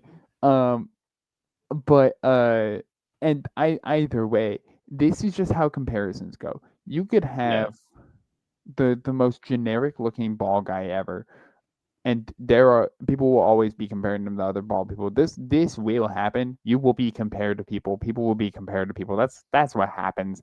It's yeah, annoying. It sucks. People should be shamed a little bit for doing it so shamelessly, so often. Because again, I don't look like Boba Fett. You don't know what the fuck you're talking about. yeah, yeah, yeah. Um, and it's like every bald guy isn't Northern Lion.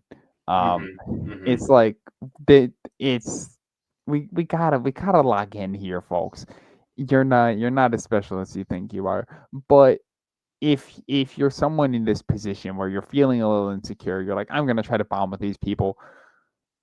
That feels like a layup. Yeah. right? Yeah. If you're in Steven's position, bringing this up is a reasonable thing to do. This is a reasonable point of conversation. I yeah, I get it. And the thing is, Steven does kind of look like Ryan Reynolds too. So Yeah. it's not like he's even being inaccurate. It's not like he's saying, "Yeah, by the way, I look like a young Leonardo DiCaprio or whatever." Hmm. Um, it's valid. I just don't like Ryan Reynolds, and I kind of just wanted an excuse to mention that. So there you go. All right, let's move on to Kelly, which I think that's the right way you say it. It doesn't really matter. Yes. It's Um, Kelly and not Kelly, like the name that so many Survivor players have. exactly. Um, let's talk about them because I think that they are across the board quite an interesting tribe. Um, we already kind of talked about Alex. Sorry, Alex is 27. He's 26 at the time of filming. I thought this guy was like 38. I, Genuinely. I mean, he kind of checks all the boxes for a 38-year-old kindly. He both looks kind of older and has like a job in a profession that you associate with an older Yeah. person, which is working on Capitol Hill. I don't associate that with young people. No. Um, so sorry, Alex. But it's a compliment. Dude, he was promoted to community. He got that job at the age of 23. Jeez, Holy what am I smokes. doing with my life? That's Damn. very soon for me. Yeah. And I think you might be soon for you as well, if not already there. So I'm there. yeah, I'm you're there. washed. I'm washed. Alex is so much more successful than I will be. Mm, Oh no. oh no. Um, look, I think Alex has the potential to do very good things in this game. I think Yeah. he has all the traits. He's got good allies already. He's got the physicality. He's got the smarts. He's not the most physical person on his tribe or in the game. He's smart. I think he's downplaying his Capitol Hillness and his experience. I believe he has the ability to make a speech. And the first thing he said, if not maybe the first thing said in the season, is he knows how to kiss butt. And I Yeah. believe it. So I like Alex. I have hopes for him. High I ones. my one worry with him is with him being with Jake. Is there ever going to be a point where people want Jake gone? And Jake, for some level of his physicality, is going to be seen as untouchable in the moment. Yeah. And as a way of weakening him, are they going to look to Alex? Right. It's This is going to yeah. be one of those points where we immediately see them bond, and kind of Jake says, "Alex, you're with me." Mhm. And Alex embraces this, which obviously you kind of should. But also you need to obviously have this social capital with everyone else sturdy enough that if they ever feel threatened by Jake, they don't feel threatened by you too. Yeah. And that's something that we need to basically find out. Does Alex have that? I mean, prob he probably might, but at the end of the day, he's got to like show that gumption because otherwise, that is kind of like a little bit of an interestingly worrying spot. Here's my thought, and I do like the thought. I think there is a very important like question mark to determine whether or not this will be an issue that actually matters to Alex, which is my biggest comparison for Jake, who we'll get to in a second, is David from last season, who David Hmm. was way more physical than everybody else in the game, pretty obviously. Hmm. Honestly, Jake might even be a bigger stipulation because at least last season had Joe, who was pretty ripped. This season doesn't really have anybody in comparison like Yeah, that. the thing with last season is it seemed pretty physically like between the men. It was a season of strong men, Yeah, yeah, but there there was no one who stood out like a sore thumb. But like Jake looks like Jonathan to the rest of the cast here. that's There's some true. people with some muscle on them, right? That's not to be underestimated, but Jake is by and far like the largest player on the cast. Yeah, And when you have people like David, you can have people like Joe that balance it out, right? If yeah. it's one person winning the challenges, you have someone else to challenge or threaten that. And you also had Kyle there too, right? Um, It's a who is fair yeah, point. Um, My thought on Jake and Alex is similar to my thought on David and say Mary from last season. And David, of course, got taken out before Mary last season. And I think a big reason why is pretty simple, which is David was kind of not very good at Survivor. Um, and I think I don't want to count my chickens before they hatch, but judging by the one episode of gameplay I've seen by Jake, I do not believe he's going to be very good at Survivor. And so because of that, I think that means Alex will be a smarter Survivor player than him, and so Yeah. he will know how to capitalize on Jake's um, mistakes and be able to know when to hold him, when to fold him, when to walk away, when to run, and know when to not die with the sinking ship. Um, so that's to say I have hope for Alex, less hope for Jake, but we'll get to him in a second. hmm are we gonna hold on Jake, or do We we can just go want to right move to to him him. now? Yeah, Because let's do it. Yeah. Jake is kind of the other person, or he was the person I was talking about earlier of like seemed like he was farming for 50. Like Yeah. the shoe stuff, I don't know. That just the left shoes. It just seems so out of left field. Where it's like in if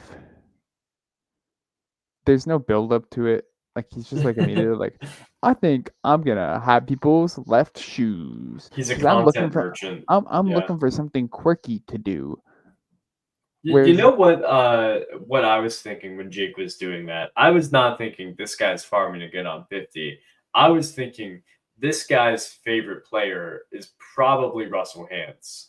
And I mean, you have the profile up. You can learn this yeah, let information me for pull yourself. it up right now. This is my big guess, and I think that he saw Russell Hance just creating chaos, doing the shoes thing, and wanted to do something similar, but also wants to still be perceived as a nice guy on television. And like, yeah, but I'm a good guy though. I'm just doing this for Well, fun. his favorite player is Joe from season 48, Okay, see, this is an interesting and I wrinkle. there's nothing else that is written in some sort of like sabotagey way. Like everything we get from Jake is just like strong, stable stuff. Keep things stable.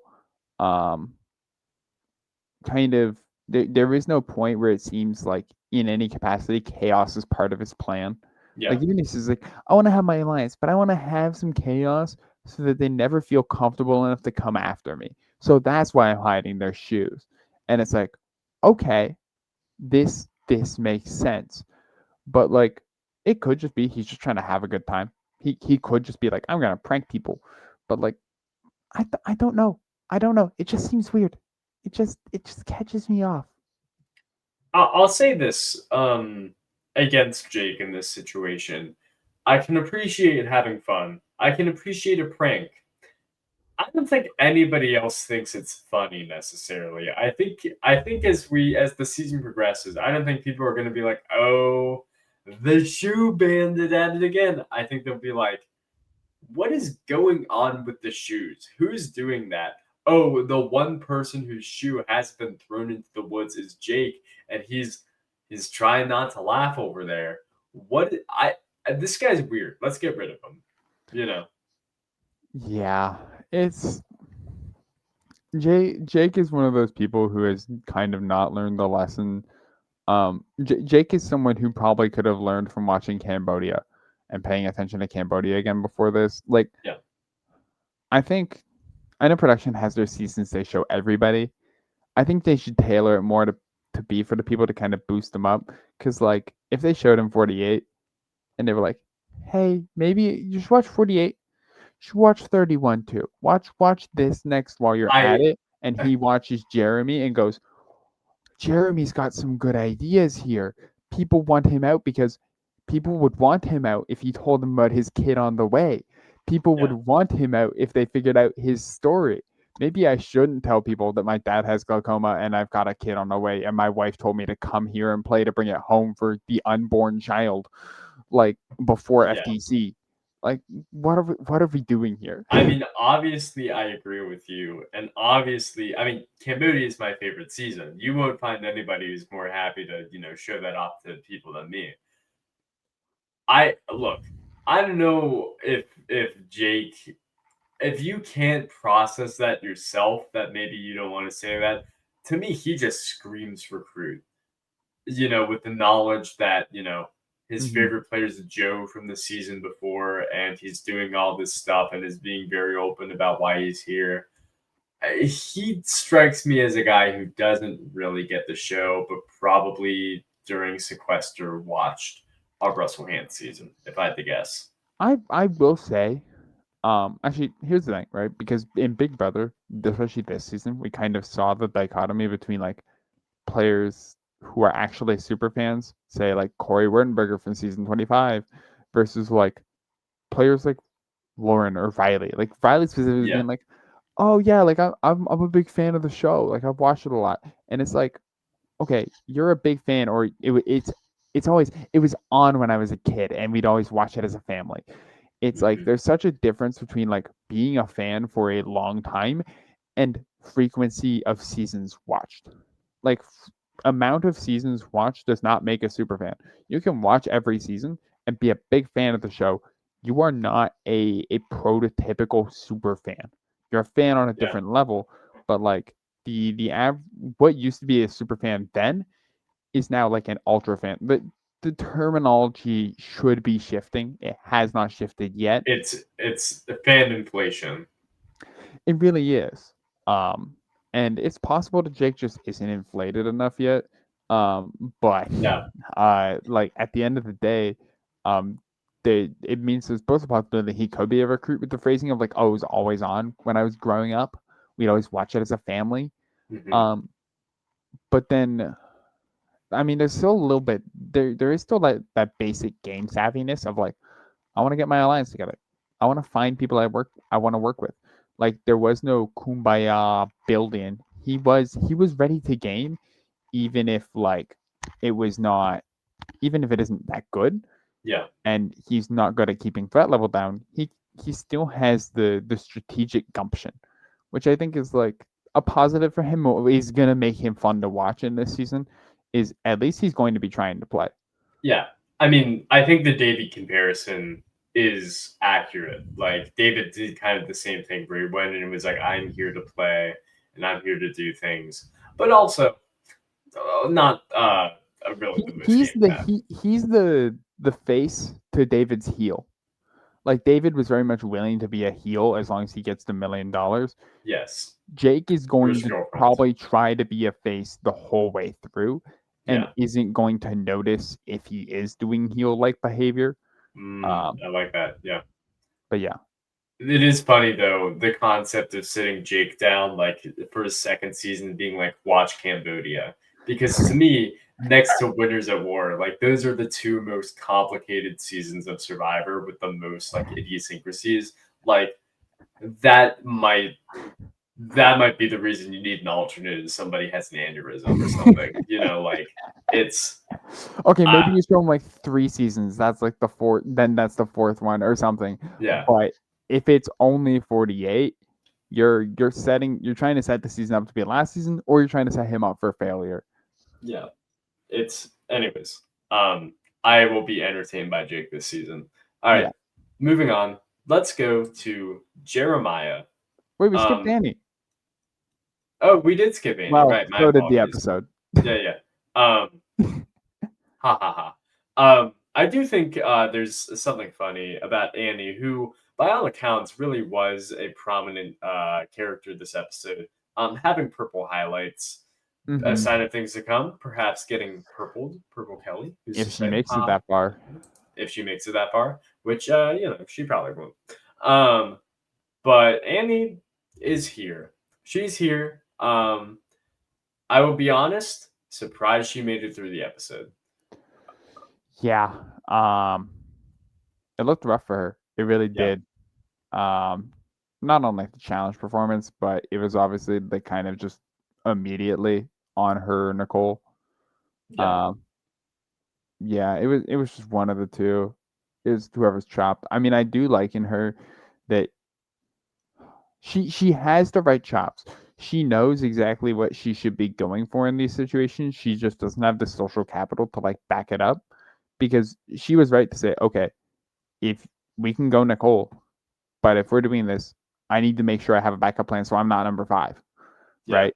Which is incredibly like I, it feels like basic gameplay, like it does. a basic thing, but like it is important. That is a sign of someone who is competent at the game, and going to have aptitude for it to say, okay, let's talk about this. The only caveat with that is Sophie didn't give a fuck. Yeah, seriously. um, yeah, and I mean it just shows that like I mean we'll find out if Annie goes home in the next like 3 episodes. Um, you can be a good player and lose. I It's mean, not true. to say that she is a good player, but like you can, because I mean, obviously there's some level of like you should be a little better if you want to try to interact with your tribe and get yourself in there, because like quite frankly, her tribe is kind of old. Yeah. No, I mean, Annie's situation is my biggest fear going out on Survivor, which is just not having the social battery everybody else does and being Mhm. immediately alienated for it. Yeah. Um, Now, that being said, I think a lot of what she was doing was a little more than social batteriness. I think it was more, I am going off on my own while everybody else is together, which I do, as was pointed out, think is Survivor 101 that you probably shouldn't do that. You can be quiet around other people as long as you're by other people, I think. Hmm. But Annie was just kind of away. Um, and Indeed. look, Yeah. maybe that'll change. Maybe she will feel fire within her soul, and maybe she'll have the comeback of the century. But we'll see. Yeah. I Uh, think the actually the more important thing is it's not that you don't want to be alone. You don't want to be the first person that people notice is alone. yes, yes, That because that's what it is, right? I mean, people have gone on Survivor and said after like everyone's searching. Everyone's always going to take that opportunity to go look. That mhm, is just a facet of the game. What they show in the episode of people talking about it is probably the person who is most impacted by it, who ends up getting scapegoated the most for doing it. mhm. Um, and so it's in any case, it's fine to go off and look. If you go find it, it's good. Yeah, But again, it's the moment you are the person people talk about. If you're the first person to go and people start talking, you're you're the job does. You're done. If you're the third person to go and you're the third person people note and first person people notice, that's also a problem.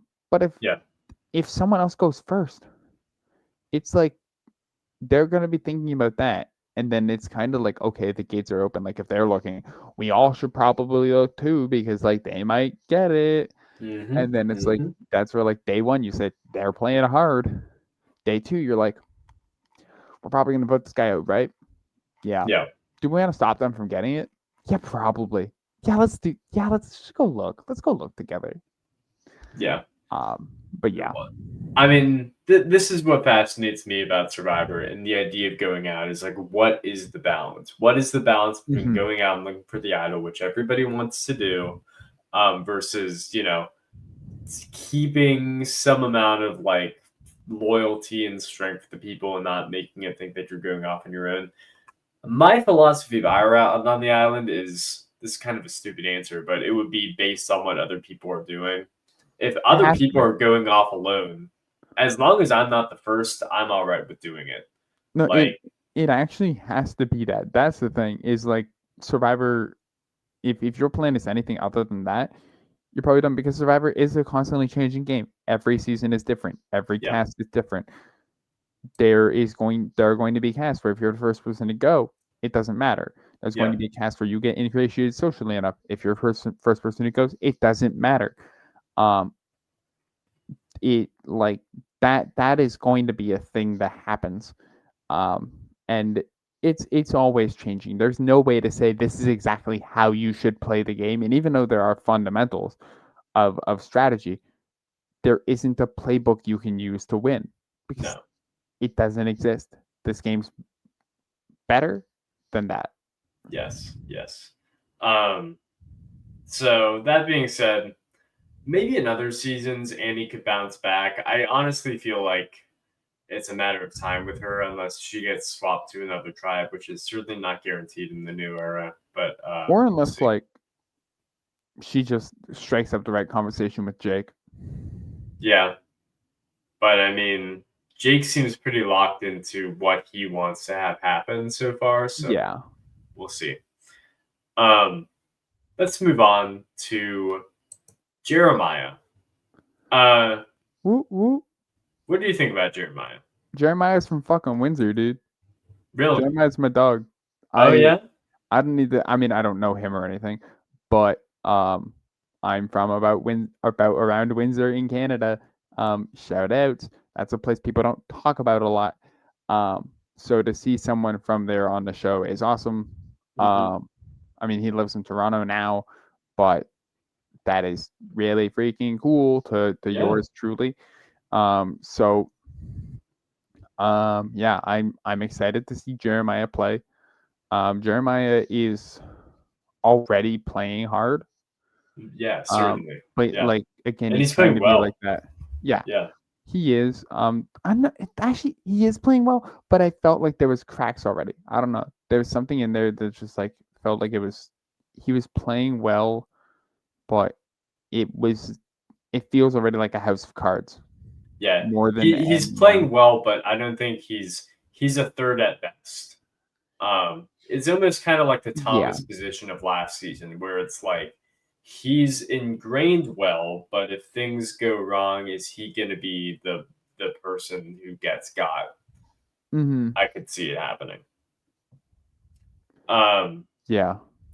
my thoughts on Jeremiah, personality wise, give me a few episodes. I'm not there yet. Just it's not that I don't like him.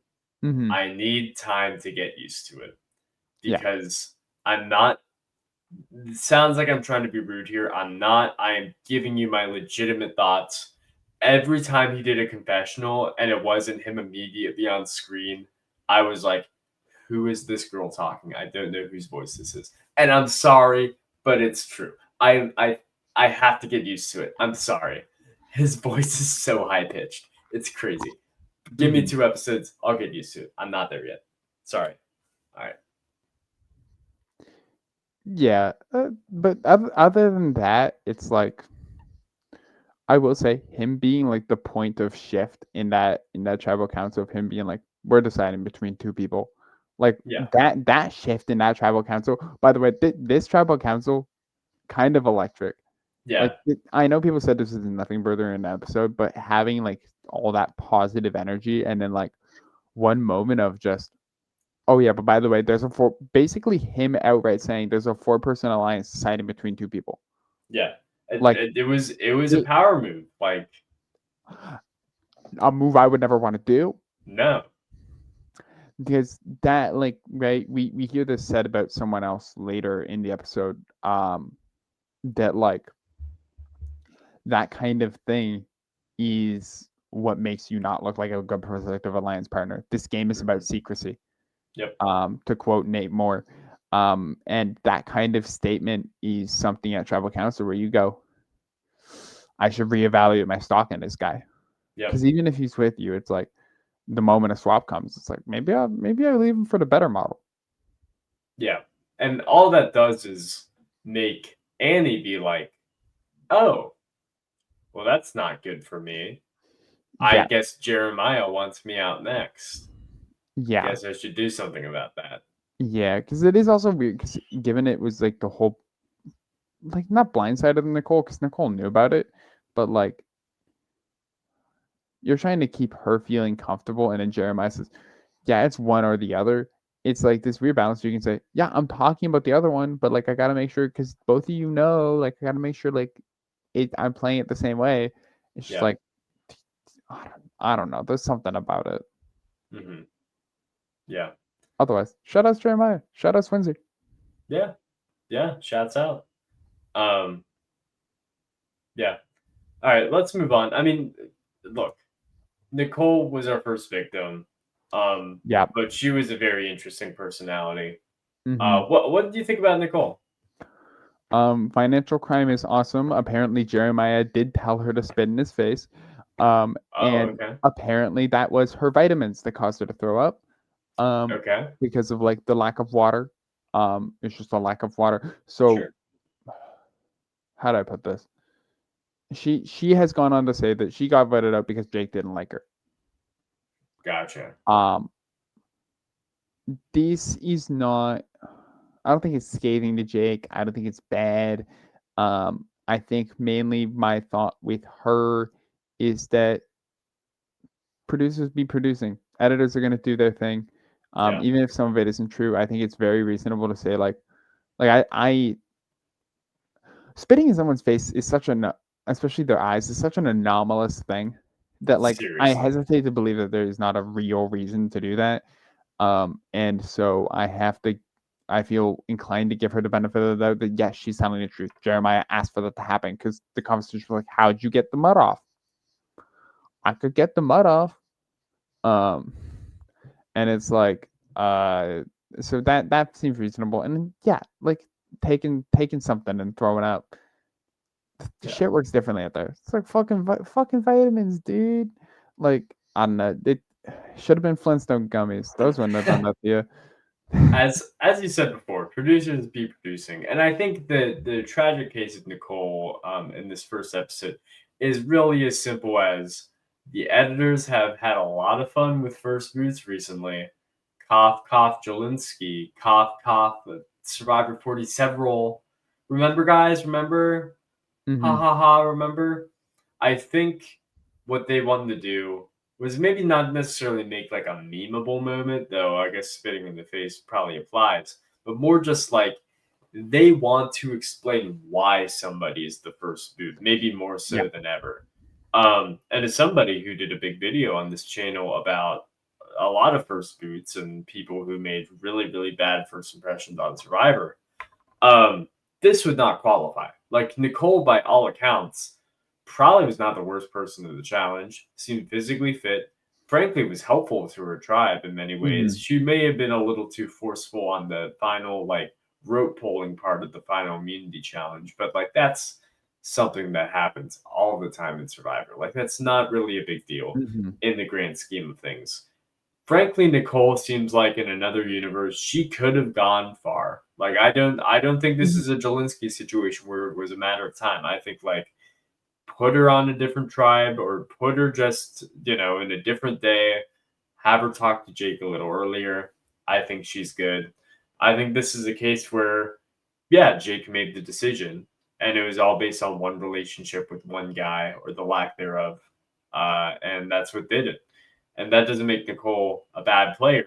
It just makes her the first boot. And I think there's a difference. Yeah, I think. I mean, Survivor obviously, like Jeff has gone out to say, we don't have winners edits, right? They always Yeah. try to tell the story of the season. The story of the season typically tends to be, how did this person win? How did Mhm. this person lose?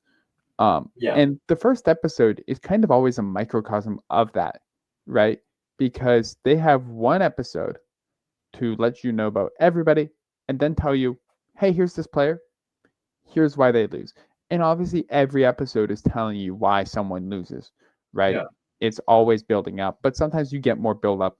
And in a single episode, they kind of need to have it be jam packed, or they need to have reasonable things, right?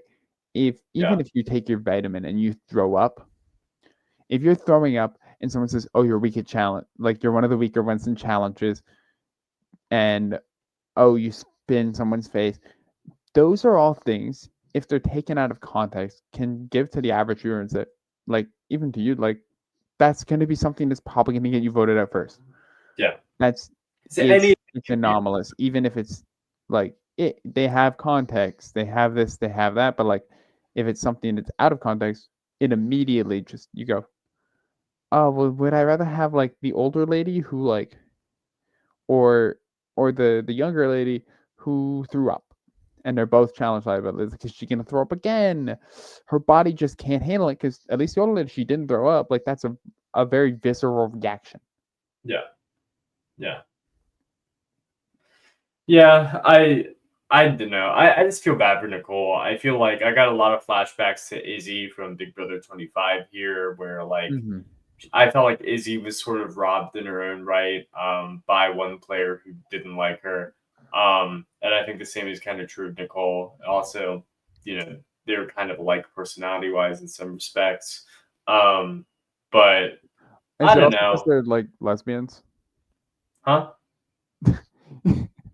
I mean, maybe partially, but it was beyond that. But I mean, it applies, I guess. Um, if it's that I very specific category, much more to people than just their sexuality, but whatever. Hmm. Um, but yeah, Nicole was cool. Unfortunate, but You hate to that's see it how it happen. goes. Let's talk It's about got to be somebody. it's got to be somebody, and let's talk about somebody who wasn't, which was the final person on Keeley, Sophie. By the way, before we talk about Sophie, I am not kidding when I say I have only just noticed there are two different people named Sophie on this Yes. cast, and One with an I, one with an E. they look the exact same. I didn't Yeah. notice this. Wow. They still have some differences, obviously. Yeah, sure. Blue But in Sophie has those much darker hair, photos, but yeah. it wasn't super clear. Hmm. All that being said, um, Sophie seems pretty good. I don't know. Yeah, it's I mean she seems good, but it's like one of those things of like keeping options open is a very important thing in this game, Yeah. right? If I'm Sophie, Jeremiah has come to me with Alex and Jake Hmm. saying, I talked to Jake. Jake wants an alliance of me, him, and Alex, and then wants four, and he wants you. Yeah. That's a bad situation. Yeah. I mean, that's not a bad situation, but like, if you lose all three challenges, who's number four? Yeah. Who's You number but four here? you can't say no to a situation like No, that. but you can't say no to a situation like that. But what you should do is you should keep your options open. And when Annie comes to you saying, I'm good with a Nicole vote, as Hmm. long as like I want to feel good about me, you, Jeremiah, maybe we could do something a little later, like next vote, Yeah. and keep ourselves safe. Now there's a position where you go from potentially fourth to potentially one, two, or three. Yeah. And you don't even have to do that. You just need to agree and be in on it. And maybe not immediately tell Jake and Jeremiah and Alex and say, "Hmm, yeah, that was like so ridiculous of her to say to me." Yeah. Yeah. Like it Good buys point. you in with them a little more, but like if everyone buys in like that, it isn't a bonus. It True. isn't getting you any further. So I know that's not a good first moment from me about her. But aside from that, I mean, if I she gets into that group well, it should be good. I understand why she said it though. Like the Yes. reason why I said that she's doing good is like that is actively playing the game though, which is Hmm. something that I feel like in terms of whose stock I have higher between Sophie and Jeremiah after the first episode, I think Sophie's stock to me is higher than Jeremiah because, as you said, Jeremiah kind of hurt himself at tribal council. Sophie has only proven to be a good ally to the people who are definitely going to be staying until merge. At least Yeah. Jake's definitely going to be staying until merge, and Alex probably is.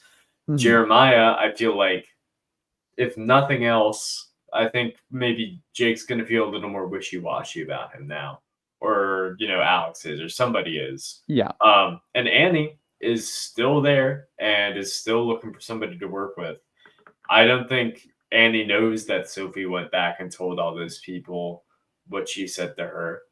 Um, that being said, I don't think Sophie should really be open to the idea of working with Annie, but Hmm. if her options are still open, it feels like she closed them, but nothing's really set in stone there. So I don't know. All right. Well, with that, Yeah. let's move on to the last tribe, Thank God. Uli. Thank God. Um, Uli. And let's start with Jawan, who I think is kind of the least interesting member of this tribe so far. Yeah. Um, It's funny. He's the guy who makes most film references, and he's not even the producer. no, he's not. Yeah, yeah. Yeah. Look, dude loves movies. What can you say? Just So like me. I'm interested to see how he goes because I do think he's also the most fitted up player. Yeah, out there. he's got style for sure. The overalls, what an inspired look. The overalls with Seriously. the floral shirt underneath for the cast photo, and then I, you can't deny that. Nope, not at all. Um, so it just to me it feels a little weird because him I'm gonna skip immediately to the chase. Him and Nate feel like sitting ducks, You think so? which Yeah. is funny because like I mean immediately Savannah's playing the middle. Let's just immediately cut to the chase. Savannah already was like I'm kind of playing the middle here. Um, she's like I have my option of who to go with, and Jawan was saying his own like I have my options of who to go with, but if if push comes to shove, I feel like Savannah wins that. Like that's the way it felt from the episode. It's like Yeah. they're both saying this, but Juwan had I don't know. There's one thing of like a oh yeah, maybe I'm gonna pick this person, maybe I'm gonna pick that person. That's how this game goes. Versus Mhm. like I'm going to kill all these people, and it depends on who I pick to be with me. Yeah. I have chosen my targets. I have chosen my loyal followers. um, we are going to war once I decide who I'm going to war with. Versus, hi, new viewers. This is how the game and alliance selection works. Here's me picking my team. Yeah. No, you're right. There's a big difference between those two, for sure. Yeah. Yeah. I do think the comment about sitting ducks is interesting. I don't necessarily agree with that. I think look, I think two things. Number one, I think Uli is a tribe that has a lot of interesting personalities, Hmm. which makes me think that hopefully they'll be around a little longer because I kind of love all these players in Yeah. their own way. Um, I hope that they're all around. I want them to be the tribe that doesn't lose until the merge or doesn't Hmm. lose going into merge. Um, Jawan included. I want to see him at the merge. I think he could do well. I do. Nate is well, maybe a little more of a sitting duck. But I do like him too. So what do you think about Nate, if anything? Um, Nate's been fun. I like the way Nate talks to the camera. He's kind of someone you can feel is comfortable in that. Um, Nate, another old person on this cast, who immediately is kind of worried about that, Yeah, but he found the right things to say. Especially with Savannah being like, I don't like this lovey dovey shit, and him being like, eventually rubber's got to hit the road. He yeah. found the right thing to say to the right person. I'll say that. I don't know if that's intentional or not. That he was inherently like, I've seen this in her. I want to bait it out. I want to work with her, or if that's just his natural inclination. But he said some of the right things, and I'd like to see it go somewhere for him. He seems like a great guy. Nate is interesting because he falls in line with a very like specific type of Survivor player that doesn't come around very often, where he is on Survivor purely for the notion of being a famous person to some degree, and I don't think at all for his personality. Mhm. I think Nate is a perfectly chill, normal dude, which is like not what Survivor is for normally. Nate strikes me as a guy who is smart and is low key, and we'll see how it goes for him. I think maybe he's not like super game savvy. I think he knows the basics. I think he knows the game. I Mhm. don't know if he knows the interpersonal relationships as much, but he seems like a guy who could be a good ally for somebody and maybe flame out from the merge, if not earlier than that. Yeah. I mean, the last person I think of who kind of fit that description was like John Lovett. Yeah, I mean that's where my mind went, was similar. Older guy Yeah. there for the notion of being famous. Though John had like jokes or whatever. I don't know. I feel like I need to feel more about Nate, but I feel like he had some inclination to actually just liking the game, but I need to find that out. Yeah. Either way, I appreciate Nate's presence. He's unique on this cast. Nate And if did he sticks around a while, I could see him being very well liked by in his fans. profile he did say he'd be most like Earl Cole. Okay, yeah, all right. So he knows his stuff. I believe that he knows his stuff. Yeah. I believe he does. Um, we'll see how it translates. But I do like Nate. I hope he does well. I do think it's funny how his lie was that he was a PA on Spider-Man 2 and like it didn't do anything else. Yeah. Um like people are gonna believe that's what his job is. He's on Survivor. I mean, I guess people believed it kind of, but I'm sure there is more to his elaborate lie of what he does. Yeah. Um, but you know, whatever. Uh, next up is Rizgod, Rizgod. We already talked about him a good deal. I find it funny once again, kind of going into the Andy archetype of being like, I want to be the first Survivor player of Albanian descent to win Survivor. You know, I mean, that's a classic. There've been people doing that forever. yeah, but I look. The more it happens, the more I can only just shrug my shoulders and be like, all Yeah. right, man, good for you. You do you. See how that works out for you. Because it feels just like a little like it feels like just you're looking for something to some extent to have be your storyline. I mean, I That's think how it felt to me as an outside observer. I think there's a lot of people who do say that and have more to their story even beyond that. Yeah, That's just gravy, and it's the fastest thing to say. And when you have um, some sort of cultural pride of being some sort of non-majority, for lack of a better term, I mean, like being a minority or being some sort of cultural group, yeah, whether it be say Shaheen being like, I want to be the first Persian man to win, sure. or this or that, like it it makes a lot of sense. I don't know. It just it makes sense. Like you take pride in your culture. If you take pride in your culture anyways on an individual day to day basis, you're gonna take who you are onto the show. If you are inherently proud of being that in real life, you're gonna be proud of being that there, and that's why Rizzo's like, I'm gonna be the first Albanian winner, or why being the first Albanian player matters because it matters to him in life anyways. Yeah. You know? I get what you're saying, but I don't believe that's actually what's going on here. I believe that the person you just mentioned as the last person to do this kind of shows what we're talking about. It's you said Cheyenne did the same thing with being Persian. I believe that matters to some extent to Cheyenne, like how I believe it matters to some extent that Rizzo is of Albanian descent and he wants to uh, help, his parents or whatever. But I think what's more important is this is probably what they said in their application tape.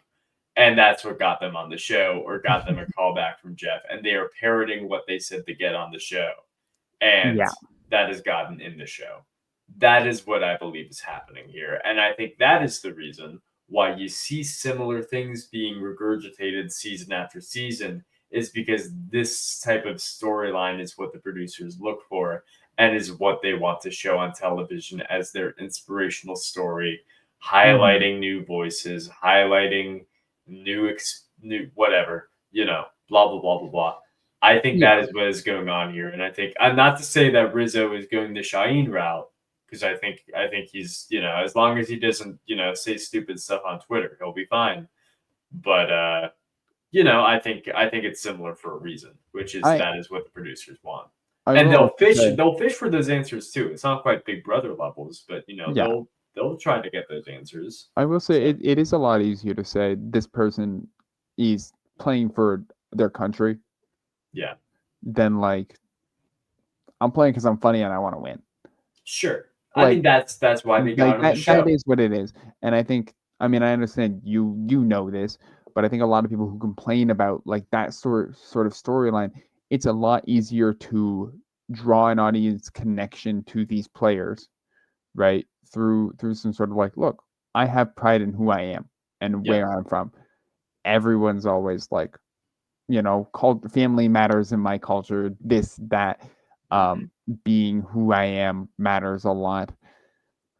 They're just trying to connect with you, and this is something you probably end up saying when you're out, if you're out there too. And I feel like there's a whole lot of uppityness about it, and I understand some of the frustration. I'm not personally as peeved as everyone else. Yeah.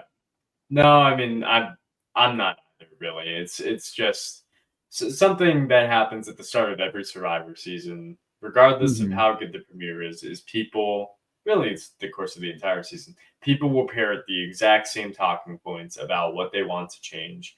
I mentioned it at the start of this podcast, but it's true. Yeah, no, we're not at 39 days. You're correct. Yep, we're still at three tribes. You are correct. Yep, they have a food on the island. Yep, it's true. Or they don't have food on the island, depending on what Yeah. side you fall onto. Um, yep, they don't cast enough hot people. Slash, they cast too many game bots. Slash, they cast too many nerds. Slash, whatever other thing you want to By the say. way, this cast is hot. These I people don't have kids. know. Like That's what's crazy to most me. new era casts have been hot if you're a person who's attracted to actual people. Um, Yeah. who knew appreciating people makes people look more hot? But at the end of the day, it's like the new era has had diverse casts that are overall probably more attractive than seeing the same muscle bound white guys look there. And if you're sad you're not looking at fucking Infinite Eddie Fox, then I don't know what to tell you. Go back to Big Brother or go to Australian Survivor because they've got white people out the wazoo for you. It's just crazy to me that people will legitimately like rally around where are my hot people. First of all, insane thing to do basically regardless of whatever show you're watching. Go Like watch Love Island. Go watch Love Island. there are exceptions. Like sure, if you watch Love Island, I get it. That's what the show is. If you're watching Big Brother, even I get it. They That's been the casting process for like 20 years. Is put hot people in the house, see what happens. I Mhm. get it for the challenge. The challenge is all about attractive people competing in challenges. That's been the And show hooking up and and all hooking up. that jazz. That's been the show for 20-25 years. Survivor is not like that. Hmm. Survivor's never really been like that. I think about season one, there are some hot people in season one, but for the most part, it's just a bunch of random people. And it's like those people are attractive, but you're not seeing like supermodels out there. Like you Hmm. don't get supermodels on Survivor until like literal supermodel or model like Jenna Maraska in season Hmm. six. Like you don't really get that. So like the the changing of the guards into casting more people and not more ideals of people is nothing but a good thing. Dot dot dot. But also, you have a guy on the season who was literally like an Australian Chippendale. Like, Yeah. how does that not apply to what you're looking for? Or you have a former reporter who we'll get to me, is wowza. But we'll get there. So it's like I don't know. It's hypocritical and stupid, and I don't get those people at all. So whatever. Yeah, it's such a weird complaint. Such a That weird I think complaint. also like I don't know. I do you think if you are a fan of the show, if you in the comments watching right now, if you've made it this far into the episode, Which shouts out to um, you. shout outs to you. Do you think if they intentionally try to cast as many conventionally attractive people as possible, you would make that cut right now, looking at yourself in the mirror?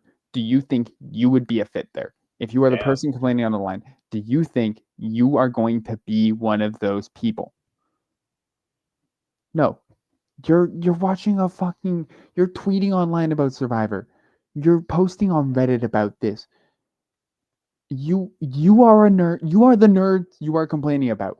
You are one of the people that is on the show right now. If anything, this trend of casting objectively benefits you. Casting more norm like obviously I would love to see people of more different economic backgrounds cast, right? That would be wonderful. I think that would probably benefit things more, benefit educational, economic backgrounds. I'd like to pivot more into that. I think going back to that is something we have kind of lost and something I would genuinely like to complain about. But I don't think that in any capacity, um, they're being nerds here. They're being attractive people here. by the way, again, these people are attractive. You're just smoking crack. Like it's you just don't know what the fuck you're talking about. You don't know what the fuck you're talking about. Yeah. The Yeah. people on the internet, they don't know what the fuck they're talking about unless you have a podcast, then you know. Isn't There that right? there are so I just said a few of them, but there are so many shows to fill your exact niche of seeing hot people. It's most reality shows. Most reality shows fit that niche. Mhm. What do you want? We were talking earlier, there are plenty of reality shows out there and plenty of different niches. For as many as we talked about of reality competition shows, there's the housewives and Yeah. there's all this, and you have this mixing and this blending that's happening now with people going from show to show, and you have, say, housewives fans watching Big Brother or whatnot, Mhm. and it's like, I don't know, people come to certain shows wanting different things, and you have these shows like The Traders where you really see this blend of people with different definitions of what they think reality TV should be, Yeah. kind of really coming to grips over, we're watching the same thing. Yeah. Yeah. It's a good point, and I hope you get it if you I didn't hope, already get it. yeah. Um, Anyways, we Sage got we got Arons Nichols. we got three left, including the the star of this cast, in my opinion, Sage. Um, Look, I said it before. I'll say it again. I cannot believe this woman was an alternate in any world. I can't. I can't believe it. Why, you think she was main cast, or you're surprised she's even on there? I'm surprised she's main. She wasn't main cast because like she has no filter. It's awesome. Hmm. I do think, like, I mean, they said like it's sometimes it's just cast fit. Yeah, Like I think they might have just been like, you know what, I think this other person gels with what we want this cast to look like a little better than what you do, yeah, which I think is probably what happened to her because again, she's like the person she's excellent. I mean, again, it's one thing for Jason to bring up PM. She brought up Roblox. Shout outs. yeah. She did. I Uh, forgot about that. That's how I forgot that she mentioned Roblox. That's how awesome she I'm is. not gonna lie, that's the only thing I remember. I look. What I remember about her is that she like was just like almost a little Carolyn, Hmm. but like in a different maybe codependent, I guess. Like because she's open about like I'm burping, I'm farting. I think she said that she loves poop. Stuff like Oh, that. true. Like very Hey, that's like some people we know. yeah. But well, don't say that. Don't say that. That was a really weird phrase, and that they just think poop is funny. We don't need it's a good stepping stone for a joke. Anyways, Yeah, but anyways, Sage is quite a character. The thing about Sage that fascinates me so much is I get why she was cast. Don't get why she's an alternate. I think she always should have been main cast. I don't really.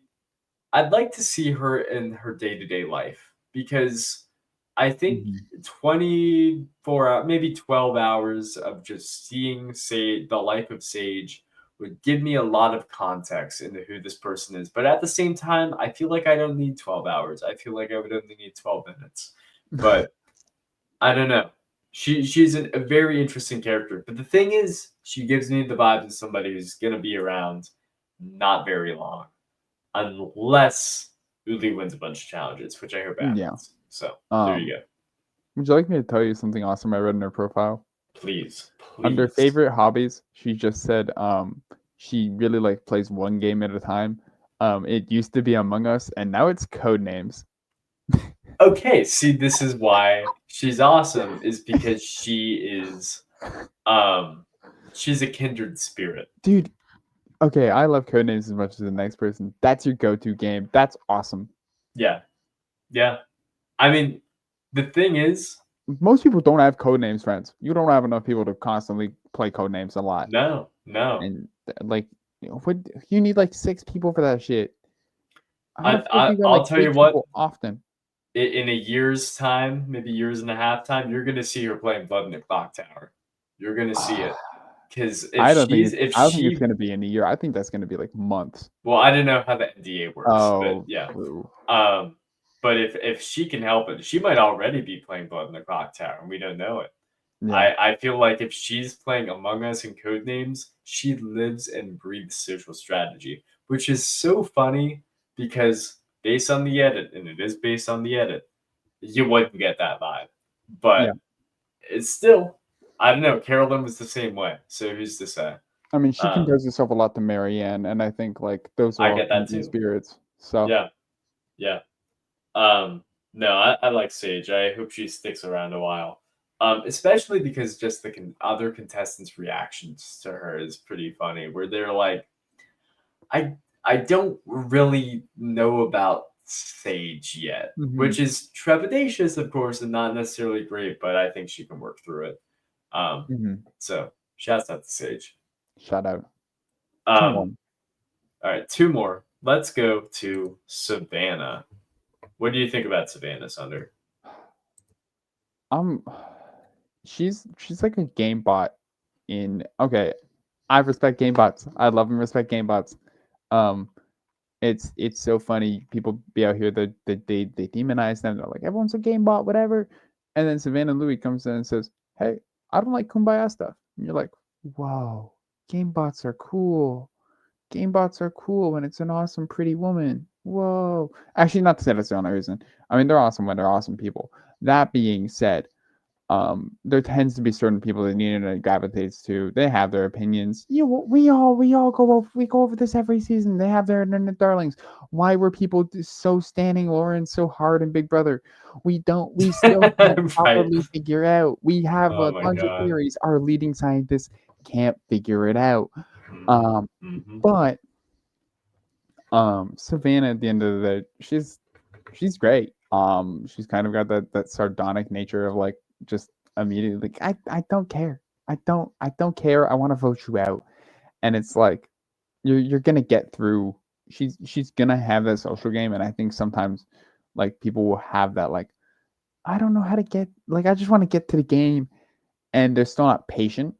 Yeah, Yet somehow it seems like the patience is there, even though she's ready to she seems like she's mentally on day 15 and everyone's still on day 1 and she's able to play like she's still on day 1 even though she's at day 15 already.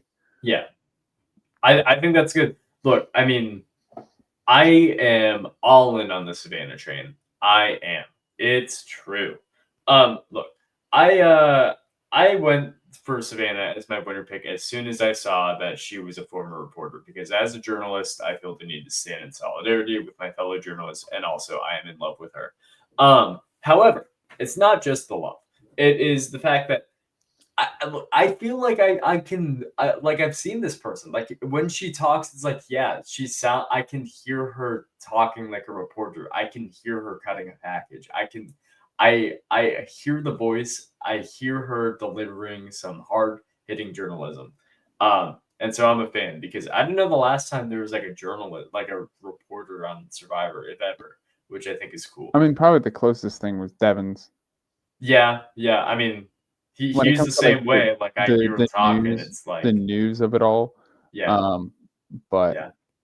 what Um, what a but report. no. So I like Savannah, and she's funny too. I like her, and also the point you raise is a good one. She may be a game bot, and to many people that may be a Oh, negative, Sam, but oh yeah, and Sam, but he's sports a sport. reporter. These are all different like sectors of Yeah. news. Savannah would be more of my branch of what I do. Mhm. Um, but you're right. Like Savannah is kind of game body, but she's smart and also, once again, as you said, young beautiful woman. And I am currently, have my rose tinted glasses on. I see no faults, and I'm just gonna let them be. She's my Mhm. winner pick at the moment. I get why she's an internet darling. I've been trying to avoid the internet as I much do as as well. possible before I did this podcast, but it does not surprise me that she is who's the internet has picked out as being their personal goat Mhm. for this season. Um, yeah, so I'm on. Do you have a winner pick besides Steven? Oh, sorry. The other person I have my money on is the last person we have to talk about. Oh, I that's a segue. I have $5 at my college gym on Shannon Fairweather. Shannon Fairweather. That is a great name for this particular individual. That sells it. I feel like that's also a great name for a reporter. That's also true. Maybe she should go into meditation reporting. I think she would enjoy that. Um, I Shannon is an entertaining contestant to me. I am going to enjoy her a lot because she reminds me of a very specific contestant. One who's so specific I can't quite remember her name.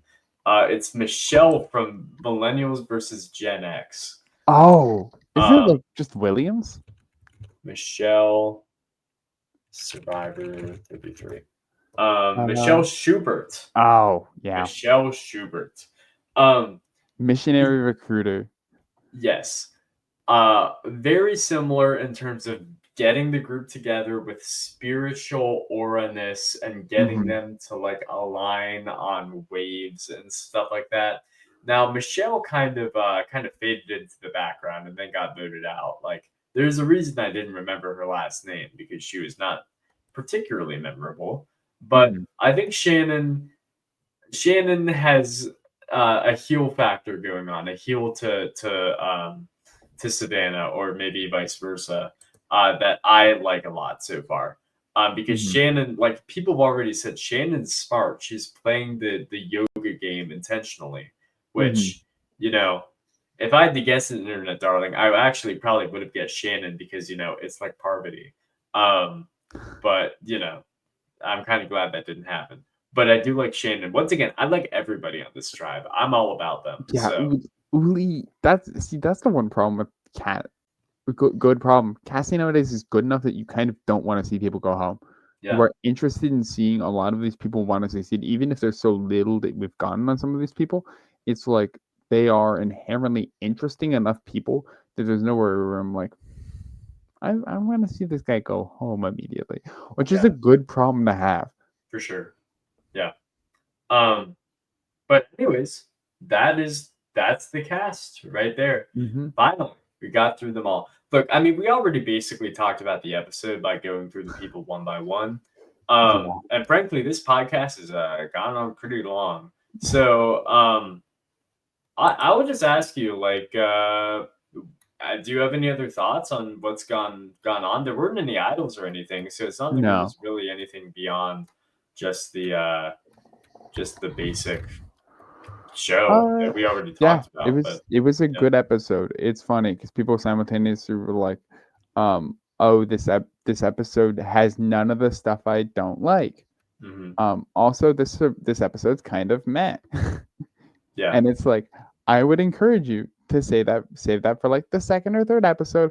Don't say that now. If you want the production to hear that, I know that they can be mutually exclusive things, and maybe one doesn't mean the other, but I would. It's one of those things of like if you care so much about like feedback or think like you yelling on the internet can actually mean something, it's yeah, like I would hesitate to immediately go out and say like this episode was meant. Also, it lacks all the things I don't like. Um, just be like, hey, I'm happy to just pick your words very carefully. hmm But otherwise, this was a good episode. I'm liking the vibes that it's cast. for sure. Um, there's some people I like. I'm excited to see this season unfold the way it's going to unfold. Yeah, And I like the set design as well. Always. yeah. Um, Set design's cool. Love the big ship. Yeah, yeah, I like the emblems on the tribes. Um, yeah, I love when they God shout outs to having a coherent theme and design. I wish they uh actually I mean I think they lean into it. They could lean into it a little more, but I talk about that too much. Um, but it's fun. yeah, It's Survivor. Survivor is back. This is the show we know and love, and inherently, it's going to be at some base level. It's going to be good.